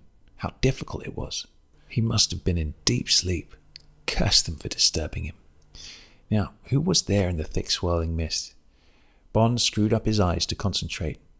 The face was like a Halloween mask, round and shiny with 2 deep-socketed eyes that seemed to be pouring out rivulets of tears. The tears felt like twin cascades to be sucked into the recessed corners of a broad, straight mouth thatched with a white moustache of horizontal hairs. Bond was puzzled. None of the features moved, and there was no nose, and the strange luster of the perfect round face. It was shiny as a button. Slowly Bond's mind cleared, and he realized what he was looking at. One of the buttons on the shirt of the man who was standing in front of him. "He is conscious." The voice was Russian. A rough hand jerked Bond's head backwards, and he looked into a square, clumsily featured face that might have been whittled with a blunt penknife. So, the 2 men at the Soleil Lumiere had been Russians. At least this one was. Bond did not say anything, but concentrated on clearing his head and testing the rope that secured his hands behind the back of a chair. It must have been tightened nearly to the bone. His ankles were also bound to the 2 front legs of the chair. This was ominous. The more so when one examined the apparatus that the second man was connecting to a heavy-duty battery. It was a small metal box with an on-off switch and a glass panel showing a red calibrated dial. There was also a lever currently resting at the top of its vertical slot, and most sinister of all, 2 long thin wires leading away from the side of the box and ending in metal claws. Bond forgot about the throbbing lump on the back of his head. He knew what the box was, and he knew what they were going to do to him. The man who had been connecting the battery leads stood up and nodded to his companion. They were ready. There was no sign of the big man. Bond looked around the shabby, featureless room and tried to find items to concentrate on. If you were being tortured, it helped to focus on something. Direct yourself away from the agony and the information you are supposed to be giving to some totally unrelated, meaningless object. Bond's eyes glanced off the naked light bulb and lit upon a calendar on the far wall. It showed the Egyptian version of a pin-up, a pretty black-haired girl showing her face, but nothing else, and extending a shy hand towards a motor scooter. She gazed at Bond as she must have gazed at the cameraman, not quite certain what either of them was doing. Yes, she would do. They would see this thing through together. Mr. Bond. It was a surprise to hear his own name, and spoken in good English with only the faintest trace of accent. The answer to one simple question can save you excruciating pain and mutilation. Where is the blueprint of the tracking system? Despite his predicament, Bond felt like laughing out loud. I don't have the tracking system. The man holding the metal claws began to tap them together like castanets. Then why did you kill Fekkesh? The question threw Bond. They had killed Fekkesh. The big gorilla with a mouth like a barracuda had chewed a hole out of his neck. What were they getting at? They must be laying some kind of trap. Did they think that Fekkesh had handed over the blueprint before he was killed, or perhaps hidden it somewhere for Bond to find? That must be it. They wanted to tie up the loose ends. Bond took a deep breath before replying, because he knew that this answer was going to cause him a lot of pain. Sorry, chum. You've drawn the same answer. I didn't kill him. No flicker of emotion passed through the man's face. He shrugged and then bent forward and started to unbuckle Bond's belt. Bond's stomach froze. If the beads of sweat that were pouring off him ran over it, they would turn into icicles. He looked towards the man standing by the metal box and then turned away. The man's eyes were glistening lasciviously. Pain was his mistress. The top of Bond's trousers was unhooked and the buttons undone one by one. He was like a child being taken to the lavatory. Then the trousers and underpants were pulled down to his knees. Bond sought the surprised eyes of the girl in the calendar. It was strange, but he felt embarrassed looking at her. She was like the girl at the dentist who hands you a glass of pink water that your numb mouth finds it difficult to spit into. Her disdaining smile apologizing for your clumsiness. This is your final chance. Where is the microphone? Go and f*** yourself. The man did not reward Bond's obscenity with a slap across the face. He was a professional and he could afford to conserve his energy. An electric current passed through the genitals was 1,000,000 times more effective than beating a man's face to a bloody pulp. He stood back and his accomplice hurried forward with the claws. There was about him an indecent scuttling haste like a crab closing with a cracked mollusk. His breath stank and Bond turned his head away from the noisome odour. He glimpsed the claws spring wide and then winced as the metal closed around his soft flesh. This pain was bad enough. How could he stand more?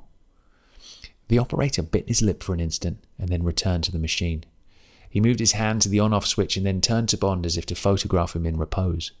Bond could feel him estimating how much give there was in the ropes, how far Bond's tortured, screaming body would be able to leap into the air. Then he pressed down the switch. Immediately Bond felt a nerve-jangling tremor fanning out from the most sensitive of his organs. It was not a pain, but it set his teeth on edge. The machine had come to life, and it was saying that it was ready to inflict agony. Bond concentrated on the girl in the calendar and tried to bury himself deep in her soft brown eyes. You are stupid, Mr. Bond, because in the end you are going to tell us everything we want to know. Bond's gaze did not deviate. We will start slowly, just to give you a taste of what is to come.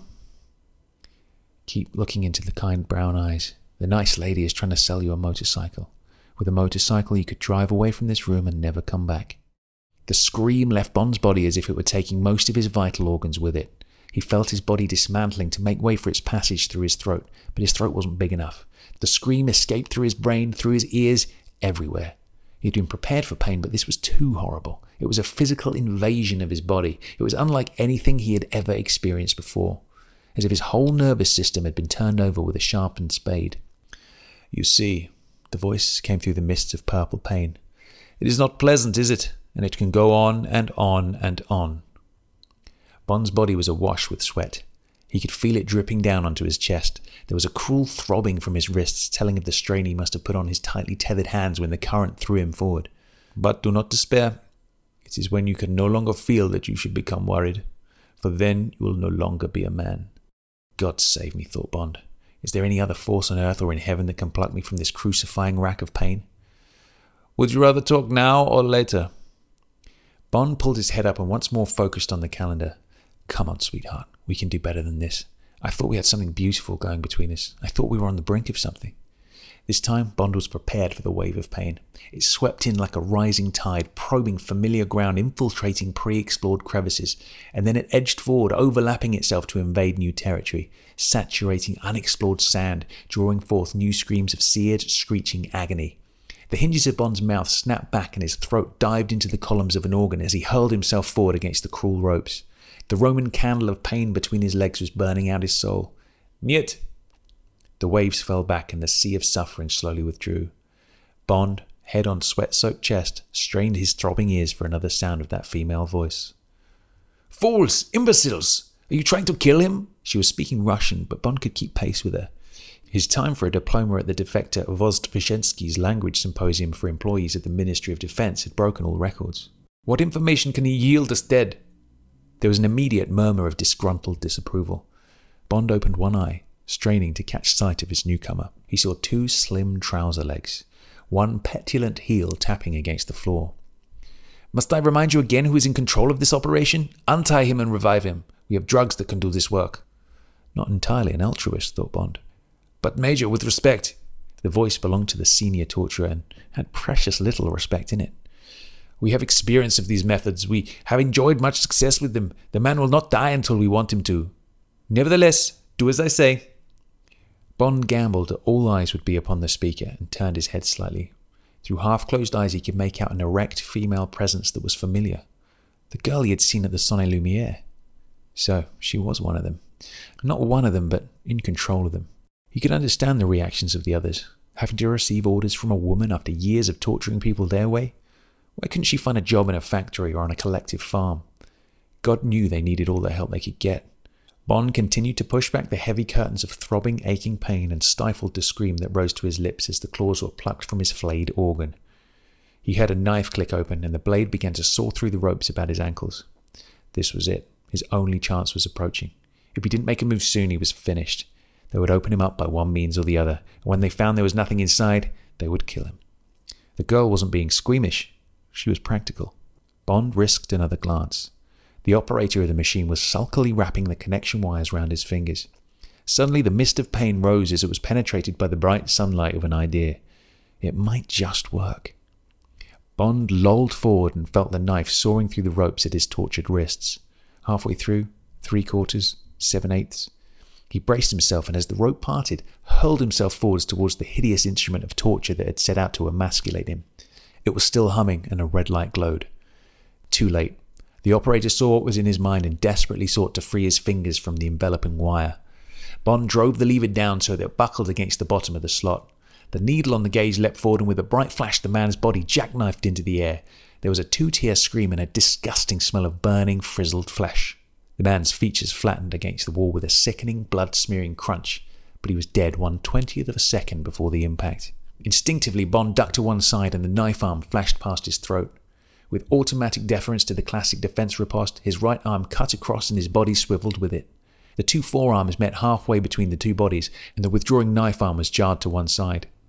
Bond saw the opening and drove hard and upwards. His stiff, locked wrist travelled 2 feet, and the heel of his left hand, with the fingers spread wide for extra rigidity, came up under the spokesman's throat with terrifying force. He staggered back, and in the same instant Bond lashed out with the edge of his finger-locked hand turned into an axe blade. The blow hacked into the Adam's apple in the middle of the taut throat, and the man fell like a tree.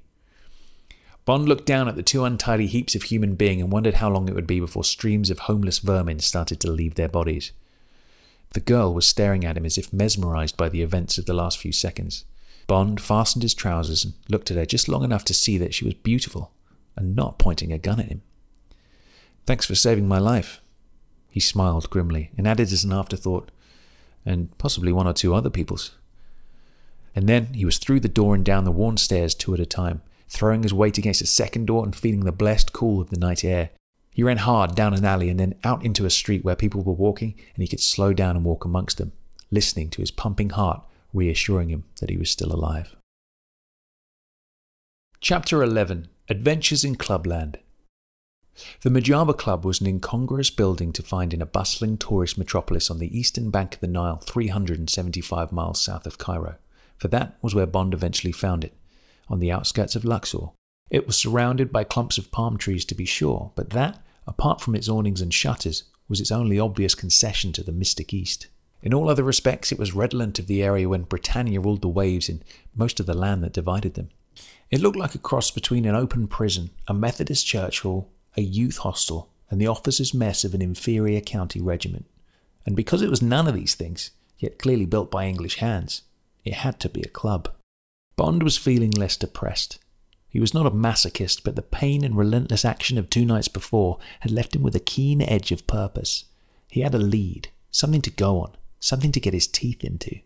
Most important of all, there was a tough, ruthless game being played for enormous stakes, and he had been dealt in, no matter the insignificance of his cards. What was vital was that he should have the chance to play them. Outside the club was an impressive range of cars. Bond noted the larger Mercedes and the latest Cadillac, which must have been flown over from the States almost before it was available to the American public. There was clearly a lot of money about. Most of it, from the look of the number plates, Arabic. Bond squared his shoulders beneath the sculptured lightness of his black Barathea dinner jacket and met the eyes of the garishly dressed doorman. The man wore a curved dagger in a scabbard of semi-precious stones tucked into the waistband of his embroidered burnous. He had a nose like a falcon, and his sharp, dark eyes ran over Bond like the editor of Burke's Peerage considering an applicant for a vacant baronetcy. Bond passed muster and returned a slight inclination of the head that passed him through to the interior of the club. Inside, the atmosphere was considerably more gracious than Bond had anticipated from his first observation of the building. The entrance hall was high and vaulted, with cloakrooms and a telephone room going off to the right. On the left was a reception desk, now untenanted, a notice board, and another board covered in green baize and crisscrossed with brass studded pink tape which held letters to members. Bond inspected the notice board. There were details of camel races and of a book being made on competitors in the club's bridge tournament. Bond quickly scanned the list of names, but there was no sign of a caliber, max or otherwise. Better to ask, and best to ask with a drink in one's hand. The bar was another pleasant surprise, spacious, comfortable, and with the minimum concession to Arab kitsch. A long mirror-back bar ran along one wall, and there was a group of tables and low-backed armchairs and cushioned window seats. 2 fans in the ceiling turned slowly and silently. Through a door at the far end could be seen a candle-lit dining room with waiters in short tunics and deep purple waistcoats. 1 or 2 couples were already studying menus. Bond settled himself at the bar and ordered a vodka martini. The dress of the people around him was interesting. Some of the men wore dinner jackets, others affected traditional costume, and their strong aquiline features could barely be seen emerging from their white robes and flowing headdresses. For the most part, they sipped daintily from tiny cups of coffee and talked eloquently with their hands, whilst their womenfolk sat silent and respectful, only their dark almond eyes taking off to make whirlwind sorties around the room. They were beautiful, these women, thought Bond, perhaps more so than the Europeanized ones with pendant jewellery hanging from their foreheads. So much of their mystery was still hidden, and only those darting eyes spoke of immoral longings awaiting satisfaction. But enough speculation. There was work to be done. Bond finished his drink and raised a finger to catch the barman's eye, and then he saw her, reflected in the long mirror behind the bar. The girl at the Sonne Lumière. The girl whose intervention 2 days before had saved his life. She was coming into the room like a clipper under full sail, and she looked magnificent. Her dress was a long black wispy thing that trailed behind her and stopped just below the graceful line of her slim shoulders. Her fine breasts jutted out proudly. Her hair was jet black and lustrous, and there was no touch of artifice about the way it hung casually to form a natural, jagged frame to her face. The face was beautiful, and Bond looked at it properly for the first time. The eyes were a deep blue, almost violet, and contained beneath dark brows. The slender nose had a suspicion of a tilt, and the mouth was both positive and sensual. In fact, the whole face had an air of determination and independence helped by the set of the high cheekbones and the fine line of the jaw. This sense of purpose was carried through to the way she moved. She held herself proudly, yet unself-consciously, and moved across the room as if it was a vassal state to be crossed on the way to defeat an enemy. She held a flat black evening bag like a weapon. With a pang of sadness, Bond realized that this girl reminded him of someone he once loved and married. Tracy had been fair and this girl was dark, but there was about their faces those same qualities of courage, spirit, and resourcefulness that Bond prized above all others in a woman. But a voice of caution shouted in Bond's ear, "Careful. This girl is a Russian. She is almost certainly a member of Smersh and is therefore a deadly enemy. Her presence here is not programmed by Eros, but whatever poor demented god controls the movements of spies and double agents, beware." Taking the advice of his conscience, Bond dismissed the hovering barman and slid from his stool. 3 steps and he was by the girl's side. "Good evening. What an unexpected pleasure." "Commander Bond." She had the grace to smile, and even if it was false, the effect was still stunning. You have the advantage of me once again. Please, allow me to buy you a drink. Anya looked into the handsome, cruel face with a sense of déjà vu. Was it only in the last 2 days and in the file marked Angliski Spion at the Department of Military Records that she had seen this man before? As she allowed herself to be steered towards the bar, she could understand why he was the most respected, as well as feared, of the British agents. His body seemed to flow rather than move in a series of programmed steps. He was like a panther or some other animal that lived by speed and stealth and death. I think our meeting deserves a celebration, don't you? Bond did not wait for a reply, but ordered the best champagne. It came in the form of a bottle of Tassinger 45. Anya felt his cold eyes appraising her body. You look very beautiful, he said. Perhaps electrifying would be a better word. Anya stretched out her hand for her glass. I am sorry, that is not the way I would have handled it. Bond permitted himself a dry smile and raised his glass. Zavash Zarovi. Behind the badinage, his mind was racing. What was the girl doing here? Had he been followed? If they had still wanted him, why hadn't they picked him up in Cairo? It would have been easier. Perhaps there was some strange grain of comfort in her presence. Fekkesh's diary had been taken from his pocket at the Cheops Pyramid. If the girl was following up the Kalba lead, it could mean there was something in it. It could also mean that Kalba's life expectancy was only slightly longer than that of Fekkesh. He had better find the man quickly. And was the girl alone? Bond lowered his glass and looked into the dangerously deep blue eyes. You must be lonely without your boyfriends. They are easily replaced. Bond tried again. What a coincidence that we should both decide to visit the Mujaba Club tonight. Life is full of coincidences, Commander Bond. Bond shouldered the angels aside. Who are you? How do you know about me? The girl threw back her head, and again Bond was captivated, almost against his will, by the fine, determined line of her jaw. My name is Major Anya Amasova, and I am employed by the Defense Department of the People's Republic. We have lists of murderers in many countries.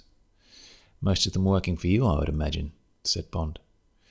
Please, let's spare ourselves any more of that kind of facile recrimination. I imagine we're both in the same line of business, and it could become very tedious. Anya's lips set in a tight line that almost robbed them of their sensual bulge. Her eyes blazed. You will not talk to me like that. Bond glanced quickly at his watch. It was 7:10. Not this evening, I won't. He stood up and slid some money across the bar. You must excuse me, I have work to do. It made a delightful change to meet you informally. The pleasure was entirely yours. Anya did not return the curt nod, but expelled the pent-up breath of anger as Bond moved away from her. What a brute of a man. Overweening, sardonic, facetious, and yet... She asked herself if she was not perhaps overreacting. Was there not some small, despised part of her that found him attractive for all that? Was there not about him that same unfathomed, dangerous quality that had so immediately drawn her to Sergei? She blushed at her perfidy to State and lover. She must pull herself together. The mission had so far been considerably less than a success, and if the Presidium knew of the full extent of her incompetence, they would not hesitate to deal with her severely. The killing of Boris and Ivanov was going to be difficult enough to explain without her failure to close negotiations for the microfilm. Tonight might be her last chance. Bond entered the dining room trying to clear his mind and think coolly and logically. Damn the woman. Why did she have to be so consummately beautiful? Where did the Russians find such creatures? Did they have some secret factory in the Urals where they manufactured them? And her English was so good. Hardly a trace of accent. And that dress. That didn't come from one of the closed shops specially reserved for key personnel. Yes, sir? The maitre d' of the hotel was standing at his side. I don't want a table. I'm trying to find one of your members, a Mr. Max Kalba. The man's eyebrows lifted. Mr. Kalba is the owner of the Mujaba Club, sir. I think you'll find him in the private gaming room. Bond felt the adrenaline pump. Now, perhaps he was getting somewhere. He left the dining room by a side entrance, following the directions given him by the maitre d' hotel, and walked along a deep carpeted corridor. The building must be built in the shape of an L. On the right, through an open door, he could see the familiar shape of a roulette wheel. There was no light in the room. Presumably, nobody played before dinner. From a room on the left came the clink of billiard balls. Bond looked around and found himself alone in the corridor. He knocked discreetly on the door and turned the handle. A man with his back to Bond was lining up a shot. 3 Egyptian girls of exceptional beauty but rather flashy loveliness were lounging around the room in long evening dresses. They looked like bored fashion models waiting for the photographer to finish loading his Pentax. With Bond's appearance, they became sufficiently animated to sniff the air for the scent of money. When they found there was none, they went back to looking bored. One of the girls was holding a cigar, the second the cue chalk, and the third had nothing to keep herself amused. Bond waited for the man to play his shot and then cleared his throat. Mr. Kalber? The man did not look directly at Bond, but walked around the table, took the chalk from one of the girls. He was wearing an over-padded dinner jacket that looked like armour plating, and his short, fat fingers glittered with diamonds. They were not, thought Bond, hands that deserved any ornament, let alone anything so vulgarly meretricious. The face with its narrow, wary eyes and Mr. Punch nose was cruel and swarthy, and the flesh scuffed and pock-marked like the outside of a much-played golf ball. Despite its limitation as a work of art, the face commanded respect. It was arrogant, perhaps too arrogant for its own good, and ruthless in a way that suggested it had found being ruthless pays. "Who wants him?" The man did not wait for an answer to his question, but handed back the chalk and leaned over the table. The cue came back swiftly and decisively and then shot forward. It was a difficult shot. The cue ball played flat and hard without spin to kiss the red, and then come back with sufficient momentum off the end cushion to touch the side of the table, and then drift back endlessly towards the lonely white ball 6 inches from the near cushion. Kalber took his eye off the cue ball when it was halfway down the table on its return journey and reached for his cigar. He did not need to look. He knew the ball was going to find its target. "My name is Bond. James Bond." "What of it?" The reply was contemptuous, and Kalber prepared to play another shot. The expression on the girls' faces was now one of disapproval. "You had an appointment with Mr. Fekkesh." The silence in the room had the sharp edge of tension. Kalber stopped in his preparation and straightened up. He faced Bond and for the first time looked directly into his eyes. Bond felt as if the man was prizing away flesh and bone to get inside his brain. "Well?" The word was a pistol shot. "You won't be seeing him for some time." "What do you mean?" Kalber's hand tightened round the cue. "He's dead." Kalber turned to the girls and jerked his head towards the door. Without demur, they started to file out, leaving behind the chalk and the cigar. "Why do you bring me this news?" "Because I believe you have something to sell, and I'm interested in buying." "And so am I." Bond spun round to find Anya standing behind him. His heart sank. Blast the woman! He didn't seem to be able to make a move without her dogging his footsteps. Was she alone, or were there 2 more goons waiting outside the door? Kalber looked from one face to the other. "Well, well, how interesting. It is obvious that you two are not colleagues. I suppose some kind of auction would be the most sensible way in which to proceed." The old arrogance had returned. In another moment he would start playing billiards again. "I wonder if you will be able to match the lady's figure, Mr. Bond." Kalber was enjoying his joke when the door opened. Bond tensed for action, but it was one of the club's servants. He looked at Bond and Anya suspiciously before turning to Kalber. "Sir, you are required urgently on the telephone." Kalber's face showed irritation. "Have it transferred here, you fool." "Sir, that is impossible. The call has come through on the outside line in the telephone room." Kalber sucked in his breath and turned to Bond and Anya. "Perhaps a welcome respite. It would give you time to discuss your opening bids." Kalber smiled. "Oh yes, there's something to bid for, all right." His mole hand burrowed into an inside pocket and emerged with a small metal canister. "I keep it here, close to my heart." Kalber opened his jacket to reveal the Browning strapped beneath his left armpit. He showed his teeth once more and dropped the canister back into his pocket. Bond debated whether to make a lightning attack and decided against it. With Kalber by himself he would have stood a chance, but the henchman was watching him like a hawk and had a menacing bulge beneath his armpit, which was probably not caused by weight training. He stood to one side deferentially and Kalber left the room. The door closed. Bond turned and looked purposefully into Anya's challenging blue eyes. "Now tell me, just what is happening?" Max Kalber did not rub his hands together as he walked briskly towards the telephone room, but anyone watching his progress would have been able to tell that he was pleased. And why not? 2 rich customers had arrived in person to do business, and their rivalry could only force up the price of the merchandise. Whichever of them had put paid to Fekkesh had only saved him the trouble of performing an act which would have to have been done sooner or later. It was not just a question of the money. There was going to be more than enough, even for him. It was making sure that Stromberg never caught up with him. When he changed his face and went to live in South America, he did not want to leave anyone who would be in a position to betray him. Even the source of all the wealth to come, Stromberg's beautiful but treacherous assistant, was going to get a nasty surprise when the time came for her suddenly to leave her employer and fly to join him. Kalber smiled grimly and pushed open the door of the telephone room. A repairman in a khaki overall was squatting with his back to the door. Kalber glimpsed an open tin box containing tools. He moved towards the booth in which the receiver was dangling. It was only as he was passing the man that he suddenly felt the room growing cold. It was as if he had stepped into a refrigerator, but the cold was not in the air. It was in his instinctive presentiment of danger. He started to turn, but his hand never got further than the inside of the jacket. Huge fingers closed about the base of his neck and propelled him forward into the box until his face slammed with sickening force against the far wall. He felt his nose break with the impact and his mouth filled up with blood. Still, the hand did not release its grip, but turned his head with a wrench that nearly tore it from its socket. The enormous, lumpish face was an inch away. Grease balls of sweat glistened from the honeycomb open pores. The tiny pig eyes glinted evilly. Kalber tried to scream, but no sound came.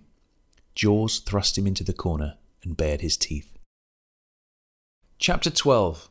A Clash of Personalities. Bond looked down into the beautiful blue eyes staring up at him brazenly. Could she be telling the truth? The Russians did not own the tracking system. They had responded to the same invitation to do business as the British. That would explain why they thought he had killed Fekkesh. And if the defector was not Russian, he must have been working for someone else. Someone else who had developed the tracking system. Someone else who was now working with ruthless determination to recover his property. And the big animal with the teeth, he must be working for them. He had eliminated Fekkesh, and now who was the next in line? Bond immediately felt uneasy. Kalber's telephone call was taking a long time. He nodded to Anya. "You'll have to excuse me for a few moments. Don't start negotiations without me." He left the room under her scornful gaze and strode towards the telephone with a sense of impending disaster. Dark almond eyes in the bar darted towards him longingly, but he was unaware of their attention. He crossed the entrance hall and threw open the door of the telephone room. A window was open and a curtain stirring in the breeze. One booth was open and empty, one shut with an out-of-order notice on it. With a terrible foreboding, Bond opened the door and a blood-stained heap of still-warm flesh crumpled at his feet. He looked down at the gaping neck and again fought a desire to be sick. He was no stranger to death, but this was an obscenity. Conquering his loathing, he dropped to his knees and turned the body over. A quick search revealed that the microfilm and the Browning had gone. Bond crossed to the window and judged the distance to the ground. 6 feet. He swung his legs over the sill and dropped to land in the gravel with his arms spread wide. There was no sound, only lines of expensive motor cars gleaming in the darkness. He advanced to the first clump of palms and listened. Had the man again disappeared into thin air? Then there was a stab of light, and Bond saw a heavy silhouette levering itself into the cabin of a small truck. The door slammed and the light disappeared. Bond doubled round in a semicircle and came up behind the vehicle as the starter began to hector life into the engine. If only he had the Walther. There was no possibility of him being able to tackle this armed ogre with his bare hands. The engine still refused to fire, and Bond closed with the back of the truck and pressed down the handle. One of the doors swung open and he quickly scrambled inside among a welter of cables, wires and junction boxes. Now the engine exploded into resentful life and the truck began to tremble. Bond held his breath and waited for it to move forward. Then the back door opened. Bond's heart jumped to his mouth before he recognized Anya scrambling in beside him. In her hand was a Beretta 25 leveled at a point equidistant between his eyes. A Beretta 25, his old gun. The gun he had carried for 15 years until it failed him once and was sentenced to death by a court of inquiry and the evidence of Major Boothroyd, armourer to international export and the world's greatest small arms expert. Bond looked from the weapon to Anya with cold, ironic eyes. If we go on meeting like this, people will start to talk. Anya moved the gun close to Bond's heart and spoke in a low whisper. "What happened to Kalber?" "He's dead." "And the microfilm?" Bond jerked his head towards the cab. Anya followed his glance warily and then slid a slim hand inside his jacket. Bond smiled cynically. "And I thought Russian women were incapable of feeling." Undeterred, Anya continued to frisk him. "Make no mistake, Commander, I intend to recover that microfilm." "Exactly my own sentiment. That's why I'm sitting in this rather uncomfortable truck." Bond nodded towards the Beretta. "Do put that thing away. You're not going to fire it and let our friend know we're here." In the cabin, Jaws listened to Bond's words floating up from the small speaker set into the dashboard and folded his lips back into a metallic smile. Stromberg would be pleased with him. As instructed, he had eliminated the 2 traitors, and now as a bonus, he was going to remove 2 other sources of potential nuisance to the organization. Jaws spread his elbows and draped himself over the wheel in preparation for a long drive. Jaws' real name was Zbigniew Krzycki. He was born in Poland, the product of a union between the strongman of a travelling circus and the chief wardress at the women's prison in Krakow.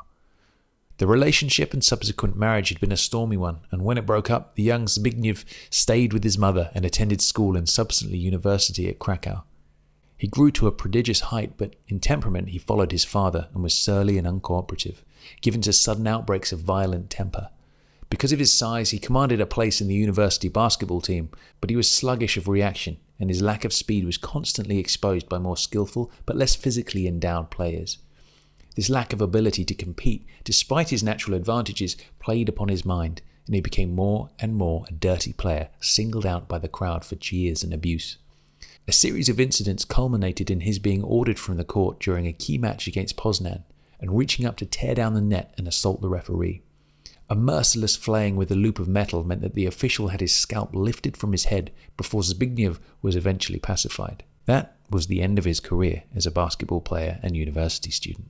He worked for a while for a butcher and then in a slaughterhouse before being arrested by the secret police in the 1972 bread riots.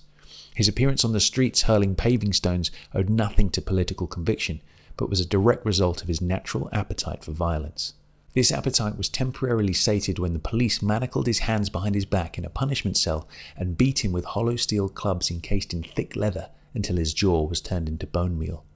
They left him thinking they had killed him, but they reckoned without the tenacious hold on life exerted by Zbigniew Krzyzewski. He prized the cuff of one of the manacles apart on a wall hook, strangled a warder and drove through the prison gates and 3 guards who got in his way in a stolen 3-ton truck.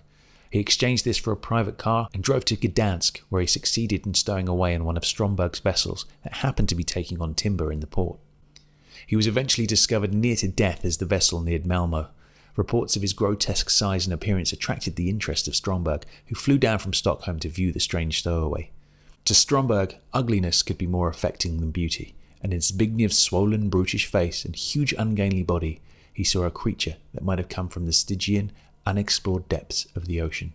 He determined to recast him in the mould of his imagination, and when told by local medical opinion that the jaw could never be rebuilt, he cast further afield. Dr. Ludwig Schwenk had been responsible for many of the more notorious experiments on human guinea pigs in Buchenwald. He had grafted an Alsatian's head to a man's body and kept the resulting mutation alive for 3 weeks. He had experimented with genital transplants, some of them involving men and animals. With the collapse of Nazi Germany, he had fled to Sweden, changing his name and set up a practice as a country GP in a village near Halmstad. Part of the Stromberg's income accrued from blackmailing Nazi war criminals with the threat of revealing their whereabouts to agents of the Israeli Mossad. It was a simple matter to persuade Schwenk to take an interest in Zbigniew's case. After 14 operations involving the grafting of tissue and the insertion of platinized steel components, the artificial jaw was operational. Only one sacrifice was necessary. In order to work the jaw, Zbigniew's vocal cords had to be severed and reharnessed to the electric impulse conductor that opened and shut the 2 rows of terrifying, razor-sharp teeth. Zbigniew Krzyzewski was now mute, like a fish. It was 6 o'clock when the jolt of the vehicle coming to a halt made Bond open his eyes. He was cold and stiff, and Anya was leaning against his chest asleep. Her shoulders were slightly hunched as if she sought to nuzzle closer to whatever warmth his body might provide. Bond shook her gently awake and saw her eyes suddenly open wide like those of a startled animal. She turned her head, and seeing what she had been using as a pillow, drew quickly away. The cab door slammed, and Bond tensed, ready to spring if the back of the van opened. Beside him, Anya retrieved the Beretta from a side pocket of her evening bag and trained it on the doors. Seconds passed. Bond edged forward and slowly pushed one of the doors until there was a 1/4-inch gap. Sand, and a sandstone wall about 3 feet away. He pushed the door wider and waited. Nothing happened. The wall rose to about 20 feet and was surmounted by a carved lion, its features worn away by millennia of desert sandstorms. Bond swung his stiff legs over the back of the van and dropped noiselessly to the sand. He squatted down and peered under the wheels. There was no sign of anyone. Only a huge jumble of masonry giving the impression of a box of children's building bricks scattered across the sand. Giant columns, ornamental facades, avenues, esplanades, doorways, triumphal arches, rows of sphinxes and huge statues with their faces eaten away by time and the elements. "Where are we?" Anya was at his side. "I don't know, some kind of ancient city." Bond gazed around. The sand stretched away on all sides. "Wait here." Her eyes blazed, but she stayed where she was while he edged forward and peered into the driver's cab through the open window. It was empty. He returned to her side. Right, we've got to find him. He glanced at the Beretta. Do you know how to use that thing? She looked at him with proud contempt. You will see. Damn you, thought Bond. How many women do I know who look so overwhelmingly beautiful after being cooped up in the back of a van for the night? I don't want to compete with you. I want to make love to you. Don't forget, he said gruffly, trying to get a grip on his feelings. When we catch up with our friend, it's every man for himself. And every woman. Anya threw back her head defiantly. Do you want me to lead? Bond allowed the slim line of her body to pass ahead and resisted the temptation to kick her in the middle of her beautifully shaped behind. The first rays of the rising sun shone directly in their faces as they skirted the avenue of sphinxes and moved warily through an opening in a high wall and into an inner courtyard containing 2 rows of stone columns rising to a height of 60 feet. Bond looked about him and felt uneasy. Anybody lying in wait for them would have an overwhelming advantage. Why had the executioner come here? Was he looking for something? Was he meeting someone? Anya moved gracefully from pillar to pillar. Bond slapped viciously at the first fly of the day and sent his eyes scaling the jagged mountains of stone. This part must have been some kind of temple, and now they were approaching a second courtyard where restoration work was in hand. An untidy framework of scaffolding lay against a great stone facade carved into the relief of a pharaoh. There was a pulley for raising stones, and every floor of the scaffolding was littered with pieces of masonry. There was no sign of workmen. One arm of the pharaoh was lifted dramatically, and between his spread legs was the entrance to a tunnel. Anya looked towards the tunnel and nodded. Bond threw a finger forward in a gesture of acquiescence, and then took her by the arm and led her around the perimeter of the courtyard. There was something about this place that gave him the heebie-jeebies. It was like the props room of a folded theatrical company. No sun peered into the courtyard, and the gloomy pharaoh seemed to be raising his fist against the high walls that pressed in on him, as if daring them to come any closer. Bond looked at the giant stone fist silhouetted against the blue sky and marvelled that the heat haze could start so early. The stone actually seemed to be trembling. And then he realised it was trembling. Not only trembling, but tipping forward. With a shout, he hurled Anya to one side and threw himself backwards against the nearest wall. 2 tons of granite hissed into the sand between them and the ground shook. Bond licked his dry lips and looked up. Jaws was towering above him on the edge of the topmost platform of the still shaking scaffolding. A guttural grunt broke from the back of Jaws' throat, and he threw himself at the hook of the pulley. With a banshee scream, the rope snaked out, and the huge man hurtled down to land in front of Bond with an impact scarcely less startling than that of the block of masonry. Bond prepared to defend himself, but his heart quailed. Even without the terrifying teeth, the man was awesome. Bond was over 6 foot tall, but he would have to grow another 14 inches to match this giant. His arms were like weightlifter's legs, and his extended fingers could have touched 3 sides of a chessboard. As Bond took up his fighting crouch, the man's head tilted back and his lips parted slowly. The unveiling of the hideous, jagged teeth was calculated to strike fear like the raising of the dorsal spines of a fighting fish. Bond circled warily. What was Anya doing with her gun? Was she going to wait for him to be killed? Jaws' arm rose slowly like the arm of a crane, and a great hand closed about the heavy metal hook of the block and tackle.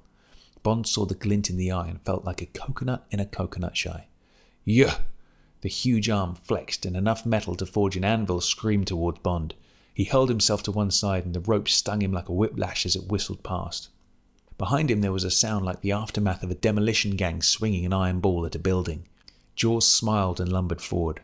Bond ducked inside the groping arms and aimed a right cross at the heavy jaw. It was a perfect punch. He knew it the moment his arm swung away from his body. And then the impact. Flesh and bone against solid metal. It was like punching the side of a tank.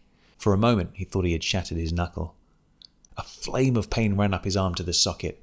Jaws' hand fell on his shoulders like metal sacks and hurled him back into the scaffolding. The back of his head struck a metal upright, and his spine felt as if it had been driven against his rib cage. He was on fire with pain, the wind driven from his body. Desperately trying to raise his arms, he felt himself sliding towards the ground.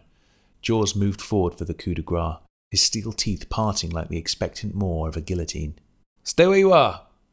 Bond turned his dazed head to see Anya, her gun trained unflinchingly on Jaws. Jaws peered down on it as if it was some malevolent insect. "The microfilm. Throw it at my feet." Jaws hesitated and then slowly introduced a hand into one of his pockets. Bond fought to clear his head and get the breath circulating through his aching body. He could feel the flies crawling over his bleeding knuckle. Jaws withdrew his hand and lobbed the small canister at Anya's feet. Anya bent down and at that instant Jaws lashed out with his foot, kicking sand into her face. She fired blind and missed. Jaws kicked again and the gun sailed into the scaffolding. Bond dived for it and again was seized by Jaws, who threw him like a bundle of laundry into the thicket of metal. He dragged himself to his knees and saw Jaws coming for him with a short length of scaffolding that he was wielding like a baseball bat. Yeah! The shoulders came back and the biceps locked. There was a hiss of air and Bond ducked as the steel club whistled towards his head. With a hideous teeth-grating screech, it exploded against an upright and knocked it 2 feet out of true. A cloud of dust and stones poured down and the scaffolding squeaked and trembled. Bond sprawled on his back and turned on his side in a desperate attempt to rise. His spine throbbed and every movement sent sharp daggers of pain stabbing through his body. Jaws had raised a piece of piping above his head and was stepping forward. Bond scrambled back on his elbows and felt the wall block his retreat. There was no escape. Bond could feel the fear rushing through him like a spring tide. He looked about him, hoping to light on some weapon. There was nothing. Jaws' eyes were now tiny laser beams of concentration. He was bent on extermination, not amusement. Bond saw the crooked upright and knew it was his only chance. Summoning up all of his strength, he drew back both feet and lashed out. The soles and heels of his shoes landed solidly in together and the upright was knocked sideways. There was a crack like a stick snapping, and Bond rolled sideways, waiting for the impact of the blow that was going to shatter his head like a pineapple. It did not come. Instead, there was a mounting rumble building into a roar. The whole structure around him began to crumble and a block of stone crashed down inches from his fingers. The scaffolding was breaking up like a dynamited logjam. Dust and rubble poured down and a falling plank brushed his shoulder. Bond rolled again and then half scrambled, half ran, expecting at any second to be crushed to death as he fled into the courtyard. He ran until the roar no longer seemed to pursue him and then collapsed to his knees. Behind him, the last plank tipped, teetered, and fell and the dust began to settle. 3/4 of the scaffolding had collapsed, and there was now an untidy heap of stones and balks of timber rising to the Pharaoh's knees. Of Anya and the man with the metal mouth there was no sign. Bond rubbed some of the dust from his face and fought away the flies. But Anya? Bond moved forward and surveyed the sand around the scaffolding. There was no sign of the metal canister. He turned and drove his weary limbs towards the van. If she had the microfilm, that was where she would head. He ran through the columns, screwing up his eyes against the pane. His back felt as if it was broken. The sun dazzled him through the hole in the wall and along the avenue of sphinxes.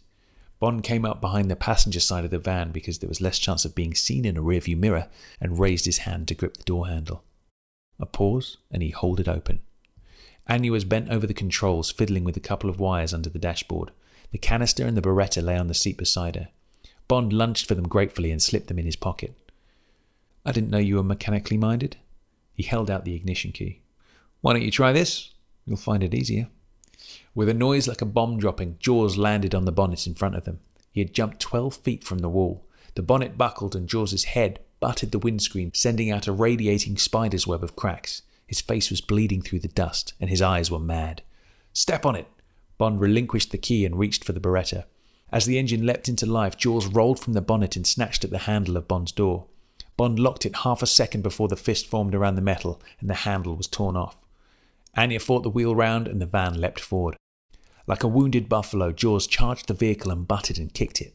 There was no easy escape route from the ruin. Anya had to reverse. She clawed at the wheel and accelerated backwards. Jaws threw his bulk to one side and the van crashed against the wall. He hurled himself forward and, tearing off a bumper, used it as a flail to belabour the box on wheels that was enraging him. It was how he had attacked the referee at the basketball match. Anya swung the van around, but the lock was not tight enough. A block of stone barred their escape. Again she reversed and Bond momentarily lost sight of the mad giant. When he turned his head, it was to see the great open mouth clamped around the moulded metal that divided the windscreen from Anya's doorframe. He was trying to bite his way into the truck. Bond felt his foot pressing down against the floor as he urged the vehicle forward. He heard the wheels spinning in the deep sand and fresh terror surged through him. Anya was biting her lips as she tried to concentrate on the engine revs. The metal of the frame was starting to buckle. Bond reached across Anya and fired at point-blank range. There was a crash, a spark, and a wild humming whine. The bullet had ricocheted off the steel teeth. The huge head jerked back like a buffer, and the wheels at last gripped the sand. The van lurched out of the trough it had dug for itself and began to gather speed. The coachwork groaned, creaked and rasped, but there were no longer any sounds of attack. Bond expelled a deep sigh of relief and looked in the wing mirror. The man was standing, immobile and still threatening, looking after them. Seen against the background of the ruin, he seemed to belong to it, like Frankenstein's mother to some turreted vampire-haunted castle. Bond returned the Beretta to his pocket nearest the window and wondered what words were appropriate at such moments of deliverance. Anya had stopped biting her lips, but there was still the same expression of grim determination. "Thanks for leaving me alone with Prince Charming," he said. Anya shrugged. "Every man and woman for himself, remember? Still, I suppose you did intervene at a propitious moment earlier on." Anya wrinkled her delicious nose. "We all make mistakes." Bond smiled and watched the truck stretching away before them. With any luck, he would be back in Cairo by the evening. And then, probably best to get round to the fallback address he had been given and hand over the merchandise. Not a good idea to keep it in a hotel room. He glanced towards Anya. The lady could make her own arrangements. Bond slipped his hand into his pocket and removed the canister. He expected a reaction from Anya, but there was none. She continued to look steadfastly ahead, both hands on the wheel in the 10-3 position, approved by the British School of Motoring. Bond unscrewed the canister and tapped out the thin spool of film. A couple of inches of celluloid that could change the history of the world. How unreal it all seemed. He raised the film to the light and studied it. Anya changed gear and did not return her hand to the driving wheel. From the corner of his eye, Bond noticed it missing and glanced down. The slim hand nestled in a position of intimacy against his thigh. Bond looked towards Anya and she turned her face to his. The chin tilted and the beautiful eyes were full of bland innocence laced with triumph. Bond's hand dived towards his thigh, but it was too late. A wasp had stung him. He could feel his neck stiffening, his fingers locking. The film dropped to the floor. Against his leg, the needle still glinted evilly from the centre of the ring. How stupid of him. How typical of Smersh. Have you so short a memory, James Bond? Do you not remember Rosa Klebb? Now he could feel nothing, and the puppet strings that pulled his mind were being snipped one by one. There was only the soft female voice whispering to him like a chiding lover. "Remember, my dear James Bond, every woman for herself."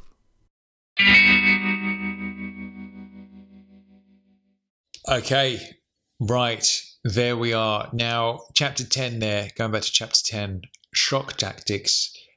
A direct attack on Bond's cock and balls. We've never had such a direct attack on Bond's cock and balls. Let's think back to Casino Royale, obviously. Famous scene. There he is sitting through the wicker chair, Le Chiffre with his little knotted up rope, whipping the bollocks, right? It's never really overtly said. It's just heavily implied, and every man reading that book crosses their legs. Every man in the film crosses their legs.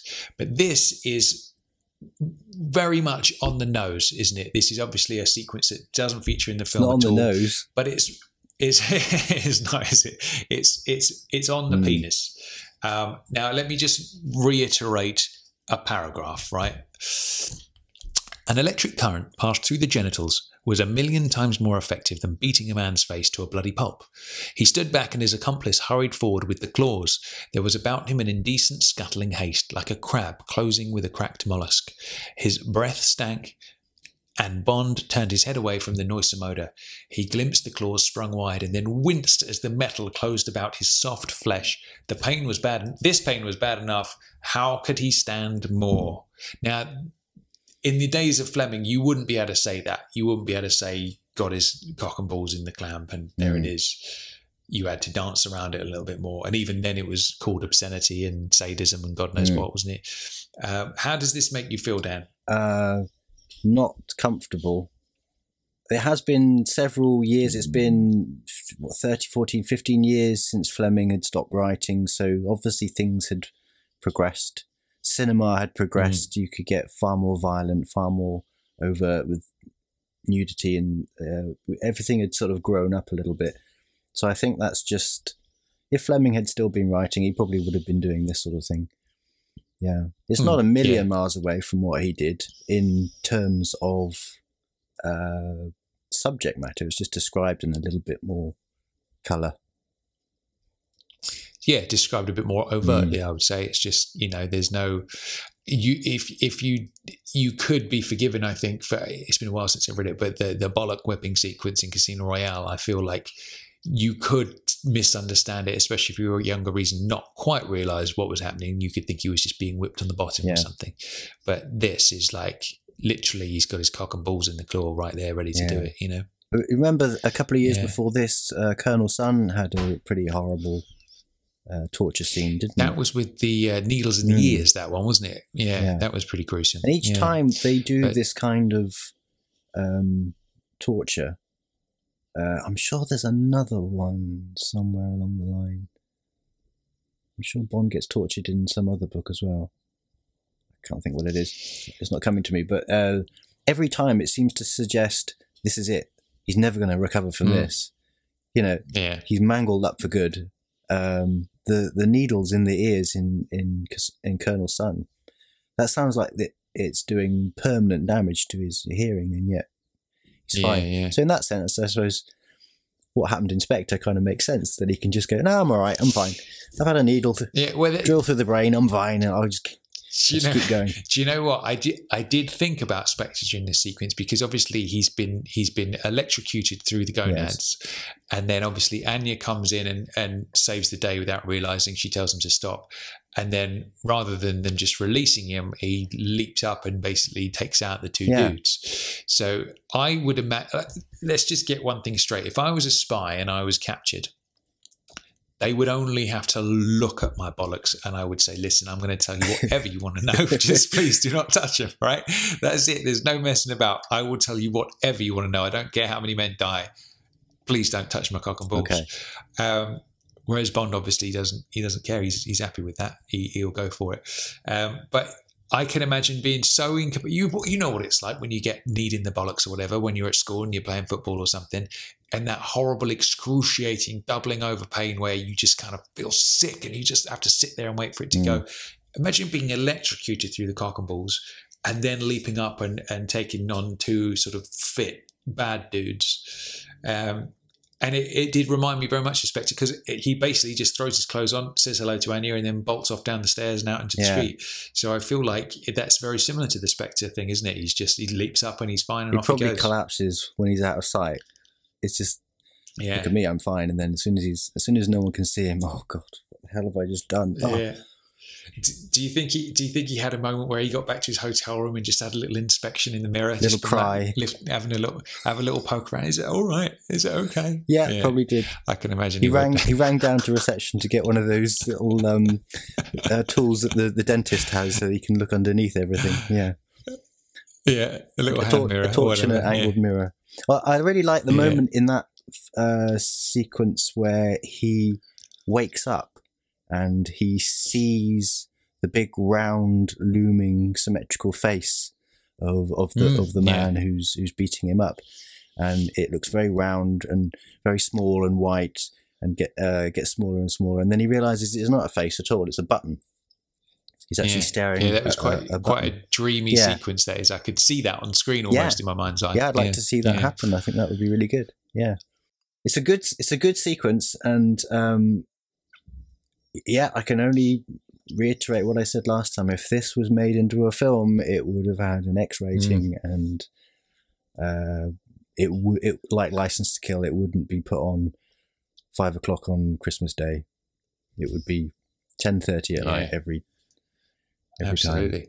So there we go. So gruesome scene for Bond there, and obviously one that doesn't feature in the film. Now, next up, we have the Mujaba Club sequence, which is one of those that kind of more or less follows the flow of the film, but there's some very intriguing stuff. As I was reading it, I was like, I literally raised an eyebrow, and I was like, all right, that's interesting. So here we go.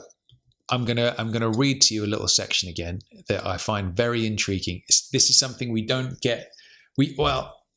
I'm going to stop talking. I'm going to read it and then we'll discuss. So here it goes. Okay. Bond finished his drink and raised a finger to catch the barman's eye. And then he saw her, reflected in the long mirror behind the bar, the girl at the Sonne Lumiere, the girl whose intervention 2 days before had saved his life. She was coming into the room like a clipper under full sail, and she looked magnificent. Her dress was a long, black wispy thing that trailed behind her and stopped just below the graceful line of her slim shoulders. Her fine breasts jutted out proudly. Her hair was jet black and lustrous, and there was no touch of artifice about the way it hung casually to form a natural, jagged frame to her face. The face was beautiful, and Bond looked at it properly for the first time. The eyes were a deep blue, almost violet, and contained beneath dark brows. The slender nose had a suspicion of a tilt, and the mouth was both positive and sensual. In fact, the whole face had an air of determination and independence, helped by the set of the high cheekbones and the fine line of the jaw. Now, this is where it starts to get interesting. This sense of purpose was carried through to the way she moved. She held herself proudly, yet unself-consciously, and moved across the room as if it was a vassal state to be crossed on the way to defeat an enemy. She held her flat black evening bag like a weapon. With a pang of sadness, Bond realized that this girl reminded him of someone he had once loved and married. Tracy had been fair, and this girl was dark, but there was about their faces those same qualities of courage, spirit, and resourcefulness that Bond prized above all others in a woman. Talk to me about that, Dan Gale. Oh, I feel sorry for him now. What I do like about that is that he's essentially described Barbara Buck. Now, whether she was actually cast when he wrote that or not, I don't know, but that I can see her face, and she has got an incredible face.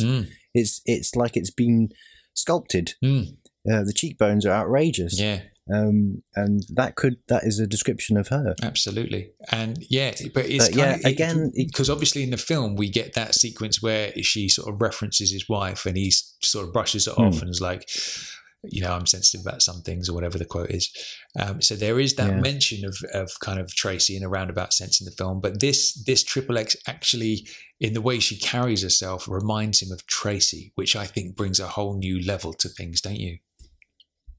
Yeah. Especially as he is still unsure as to who she is and what's going on, and who's on which side and whether they're competing.